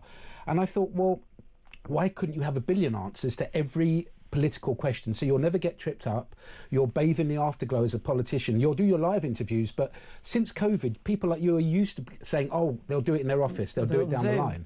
They'll do it on Zoom, on Teams. So basically, the idea is that these politicians they're deploying deep fakes to win power because they know what to say. They're kind of better than the real thing. They're better than the real thing. Currently, we've got AI fakes, and every now and then you see something on social media, you go, oh, well, is that real or is that not real? And you often don't know. But we also had the situation with Emmanuel Macron being smacked in the face by Brigitte Macron. First response to the Élysée Palace, it was AI and it was fake. Are you serious? And it was real, and there were 3 different TV cameras that caught it. But it was real. But interesting that was their first leap to it, but we were able to disprove that.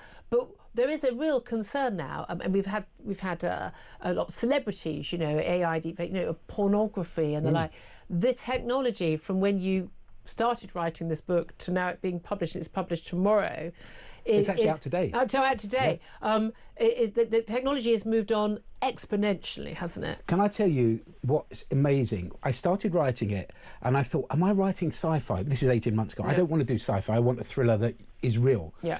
I found the world's leading AI deepfake guy who was in France, and I emailed him, didn't know me, and I said, would you just look at these bits from my book and tell me what you think? Next minute, his PA emailed me and said, oh, he's coming to London, can you do a breakfast meeting at 7? I never do. Can you imagine Jeremy Clarkson doing a breakfast meeting at 7 in the morning? I wouldn't want to be at that breakfast meeting. No. Yeah. So anyway, I went, and the first thing he said was, he'd marked it all up. He said, how do you know this stuff, Brian? I said, well, I sort of don't know it. And he said, the Chinese, this is 18 months ago, he said the Chinese and the Russians are there, and the Americans are FBI are spending over $500 million, you know, doing it, researching it. So it was like, wow. This is real. Okay, going back to the plot though, again, you said it's set in 2 different timelines. So the second timeline is important. The first one I told you is the present day, but why are these politicians doing it? What is a conspiracy? The second part of the plot goes back 80 years to the end of the Second World War. And what I'm about to tell you, your listeners and viewers can Google, because I haven't made this up. Himmler knew the war was over, and he started an organisation called the Spinner, which means the spider. Hence, the book is called. This is real. This is all real now. You can Google this. I haven't made any of this up. And basically, all the SS officers were running, the senior ones were running the concentration camps.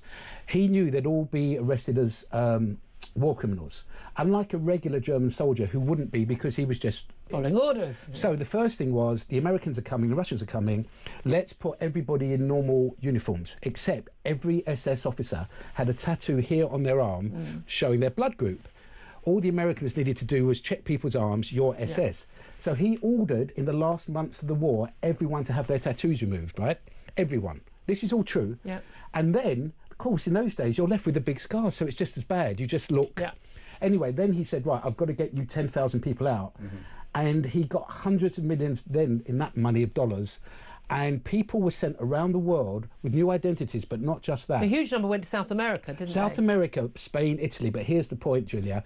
They were given millions of dollars. So, as well as having a new identity, they could become businessmen, industrialists, bankers. And therefore, basically, that meant that their descendants would have this power and influence, and people believe now that the grandchildren are all powerful people. So I took that idea. That was actually a deliberate policy. That's documented. Yes, it's documented to say we'd have a political Reich rather than a military Reich. That was the future.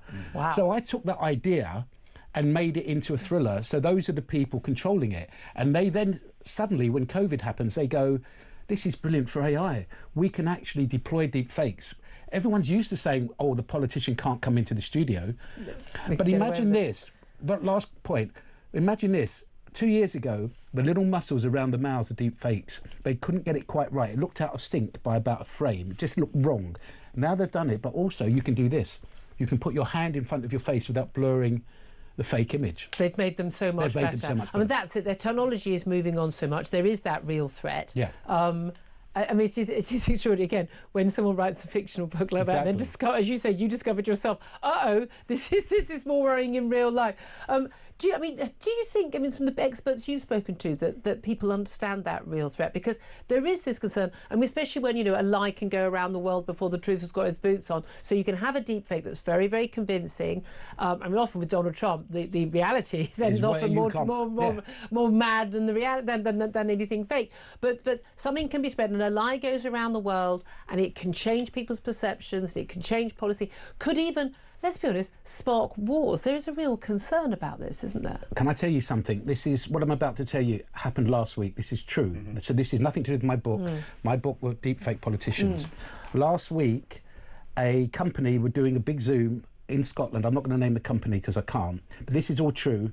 And basically, the financial director on the email chain got an email saying, we're bumping the Zoom by half an hour. He saw everyone's name on the Zoom, so what would you do? You go on half an hour later.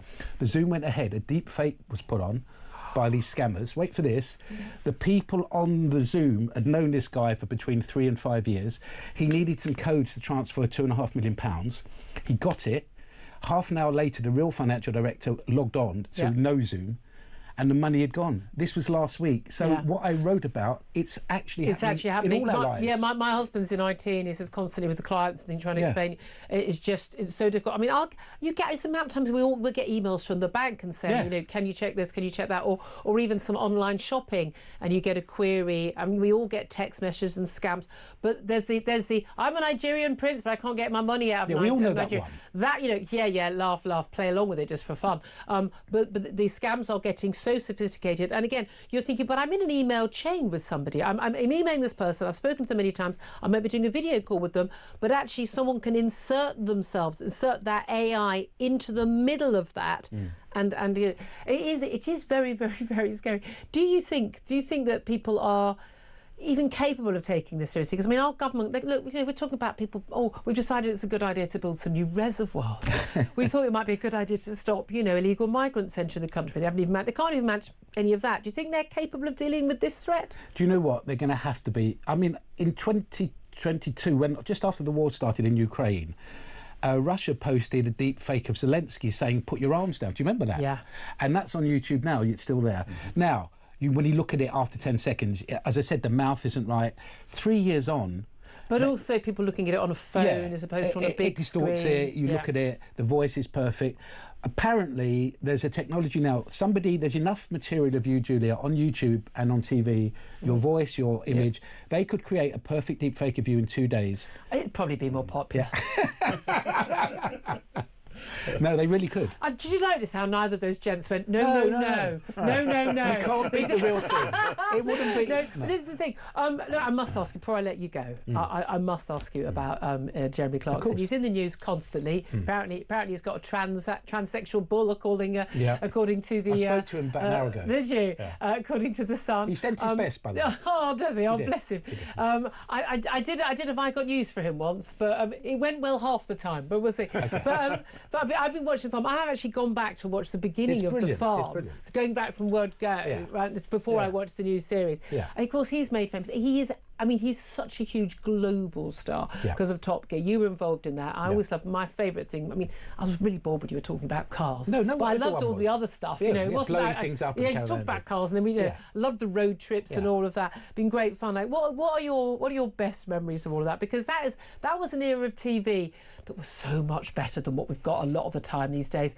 No, it was. Can I tell you my favourite memory? Come on. Oh well, first of all, can I just tell you as well? Because Jeremy rang me on the way here in the car, and he said, "Look on my Instagram." Everyone goes on his Instagram now. He read the book last week in a day, and so he's posted it, which is lovely and all that. Yeah. But when I think back to a time which was only 10 years ago, how telly has changed.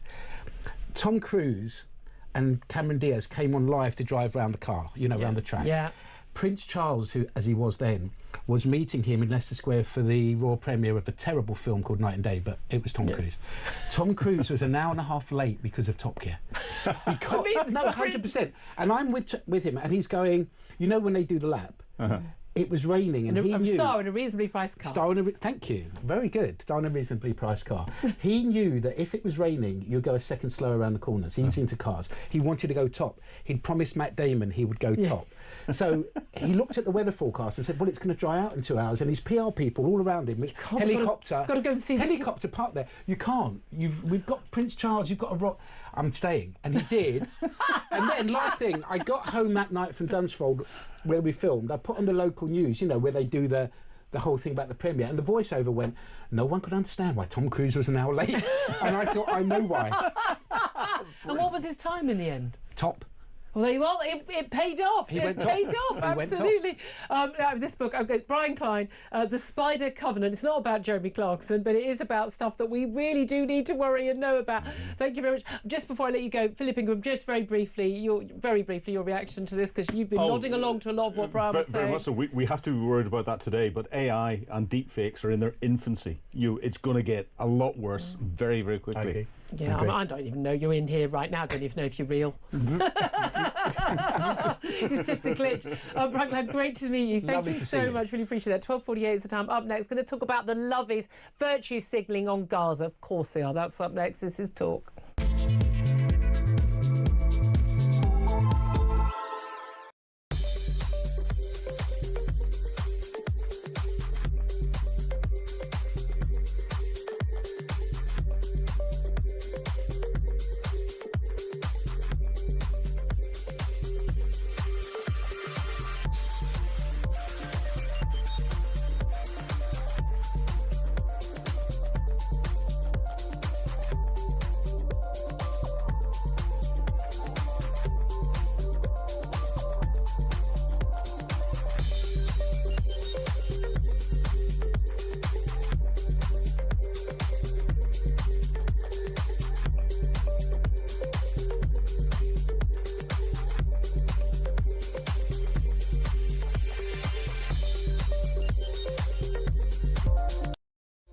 They'd rather be around there waving rainbow flags and Palestinian flags and joining in and then catching real criminals. That poor old guy. I know what they're doing. They're doing it by the book. Give us the knife. If you don't give us the knife, we will have to taser you. He's 92. He's got one leg. It's just...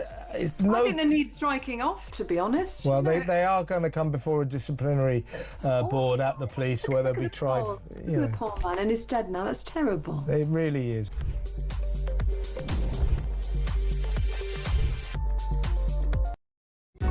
Across the UK, on DAB+, on your smart speaker, on your smart TV, and on your side.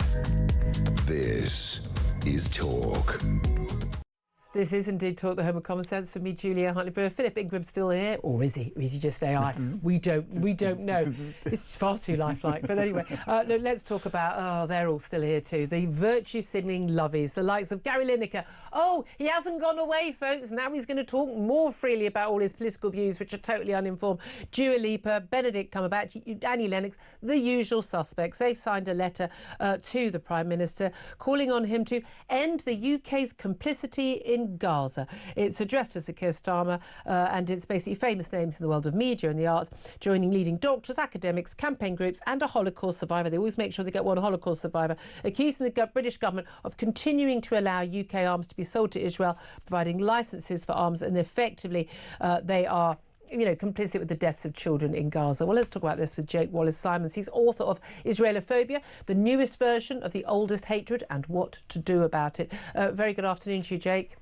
Good afternoon. Hello. Thank you so much for joining me. First thing I saw when I saw this headline was these people are complicit with Hamas, are they not? I mean, what are they arguing about? What are our complicity in the deaths in Gaza? It's something about arms sales, I think. I mean, the UK sells a negligible amount of arms to Israel by comparison to... They're less than 1% of the arms that Israel uses. Something like that. I mean, the thing that I like about all this is imagining Benjamin Netanyahu picking up the phone and saying, what, Benedict Cumberbatch wants me to stop the war? Well, in that case... yes, I won't worry about the safety of my nation and my people from a terrorist organisation on my doorstep. Benedict Cumberbatch has spoken. Exactly. Forget the hostages. It's Sherlock. So we've had the actors, we had the authors this week as well, the novelists. I mean, the fact that they're known for making up stories, that's literally why they're famous, didn't seem to affect the fact they're trying to label Israel's campaign of self-defense a genocide without anybody noticing. And we had Hollywood people the week before, so they're all out in force. It's part of this broad propaganda campaign that's been launched because Israel's trying to win the war. And because it's trying to... How very dare they? How very dare they? Now, listen, there are so many reports, and loads of people who have the misfortune of watching BBC and Sky News TV will actually see report after report. And, I've got really good friends who are really informed about lots of things, and they'll just say, like, yes, but, I mean, they're killing so many children. It's awful. Nobody wants children to die, or indeed any civilians to die during war. Frankly, I don't even want conscripted soldiers, or even, soldiers who've been there for a long time to be dying in wars if they're fighting a good cause. But nevertheless, we are seeing this, and we are seeing footage on our TVs of people scrabbling for food. We're seeing images of children in shrapnel wounds in hospitals. We've got doctors on our screens. We've got people talking in the UN telling us how awful the impact on the civilians of Gaza has been, and it's all Israel's fault. Can you debunk any of that? Well, I think the first thing to say is that war is hell and there is suffering in war. It wouldn't be war if there wasn't. And that's why we try to avoid it, apart from if you're Hamas. So there's that. But there's also a huge exaggeration and myopic focus just on the civilian casualties and not on all the jihadis who are killed by Israel. I mean, at least half of the casualties incurred in Gaza are jihadi combatants. But nobody looks at those. Everyone just focuses on the civilians and particularly on the children because that pulls at the heartstrings. Yeah. Something in our culture that just associates Jews with enjoying killing children. It's been that way ever since the 12th century, and it's still around today. And yet nobody cares about the 500,000 Yemeni kids who are starving, who are suffering malnutrition. 1 in 2 kids under the age of 5 in Yemen is suffering malnutrition and starvation. According to the UN, you don't see people out on the streets protesting against that. Again, you don't see Gary Lineker objecting to that. No, and you and I spoke about this many times. And again, it's not even about people expressing concern about Muslim children. Apparently, we don't care about Muslim children, but they don't seem to care about Muslim children who are being attacked by their own Muslim leaders as well. I mean, that's that is the reality. But when we have doctors, doctors working for charities, well-known charities, talking, at the UN or else or on TV screens, telling us that this is different from any other war, is it? No, of course it's not. But it is different in the way that Israel's actually killing fewer civilians by a proportion to the number of combatants it's killing compared to any other campaign. But it's just made you so cynical. You can't trust the UN anymore. No. You can't trust even doctors who go out there risking their lives are filled with propaganda. I mean, we had the UN chief, humanitarian chief last week saying that 14,000 babies were about to die in 2 days. 2 days passed. Those 14,000 babies didn't die because they weren't in danger of that. And he was on TV on CNN just this week claiming that 10,000 lorries were being held up by Israel, aid lorries, and not being allowed to get into Gaza. Now, I don't know if he's ever visited the Gaza border, but where would you park 10,000 lorries? I mean, even the interviewer looked quite bemused. This stuff is just patently a load of rubbish, and yet it's being pumped out by people who have this authority and are using it to pressure Israel And I'm always amazed, actually, the number of war reporters who are apparently completely and utterly shocked by the fact that there are deaths in war. Never seen that before. I mean, again, it is awful. We're not being glib about it. You don't want any child in Gaza to die any way that I want any child in Gaza to die, or indeed anyone, apart from the people who run Hamas, who are very, very happy for children in Gaza to die. The reason we know that is they have stated publicly on many, many occasions that their strategy is to lure, Israel into a war where they can then use that propaganda to further their cause. What do you make of the claims of famine and the solution from the Israelis to say, like, well, look, we are going to basically provide, have American and Israeli sort of funded food that's going to go in, but we're going to provide it in the south of the country. We're going to distribute it so Hamas don't get it, but also to get people out of the north of the country because we want people to move. Aid agencies are saying we don't want anything to do with this because this is a war effort, not a humanitarian effort. What do you say to that? Well, the aid agencies have been compromised by Hamas. Many UN employees in Gaza have been found to be also members of Hamas and Islamic Jihad, about 1,200 of them, according to Israeli intelligence. And many of them actually partook in the violence on October the 7th and also held hostages in their homes and in UN facilities. Terrorists have used UN facilities in Gaza and elsewhere to launch attacks. And so they are completely compromised and they don't want to lose that control. And that's why they're launching this huge propaganda campaign accusing Israel of being of committing war crimes. And they are winning that campaign because I think an awful lot of journalists in this country, I don't expect celebrities like Dua Lipa and Gary Lineker to know their stuff, but I do expect the journalists to hold people to account and question a lot of the videos. Again, no information comes out of Gaza without Hamas having approved it. Why are we only seeing one side? Jake Wallace-Simon, it's always so good to talk to you. Thank you so much. Philip Ingram, look, you I know you agree with an awful lot of what Jake Wallace-Simon said, but again, we see all this footage, we're told all these things about Gaza. We're told these are independent journalists. The BBC will say this is an independent journalist. We're seeing footage. Why shouldn't we believe it? There's no such thing as anything independent inside Gaza, because if they don't put the message out that Hamas want, then either they will get killed or their family members will get killed. It's that simple. It's that simple. And people try quoting history and saying this is Palestinian lands. Hebrew language was written and spoken as far back as 1200 BCE. The Muslim faith didn't come into the 7th century. Hebrew, the Jews had. But even aside from that, again, it's just it's the dishonesty that's reported about this, and then people say, "Oh, you're seeing these children die in real time on outline," but he doesn't care about the ones he doesn't see. I've seen the same child die 4 or 5 times and be starving 4 or 5 times in 4 or 5 different videos over the last year. Verified, it's the same child. The same child. Wow. Interesting point. Philip Ingram, thank you very much indeed. Ian Collins is here. Let's talk of kumquats in this exchange, please, because you just reduced us all to... Well, indeed. Well, we discovered lots giggles yesterday. We discovered lots of things about the kumquat yesterday. Oh, God, because... He's off again. Well, only... He was swiping a kumquat yesterday.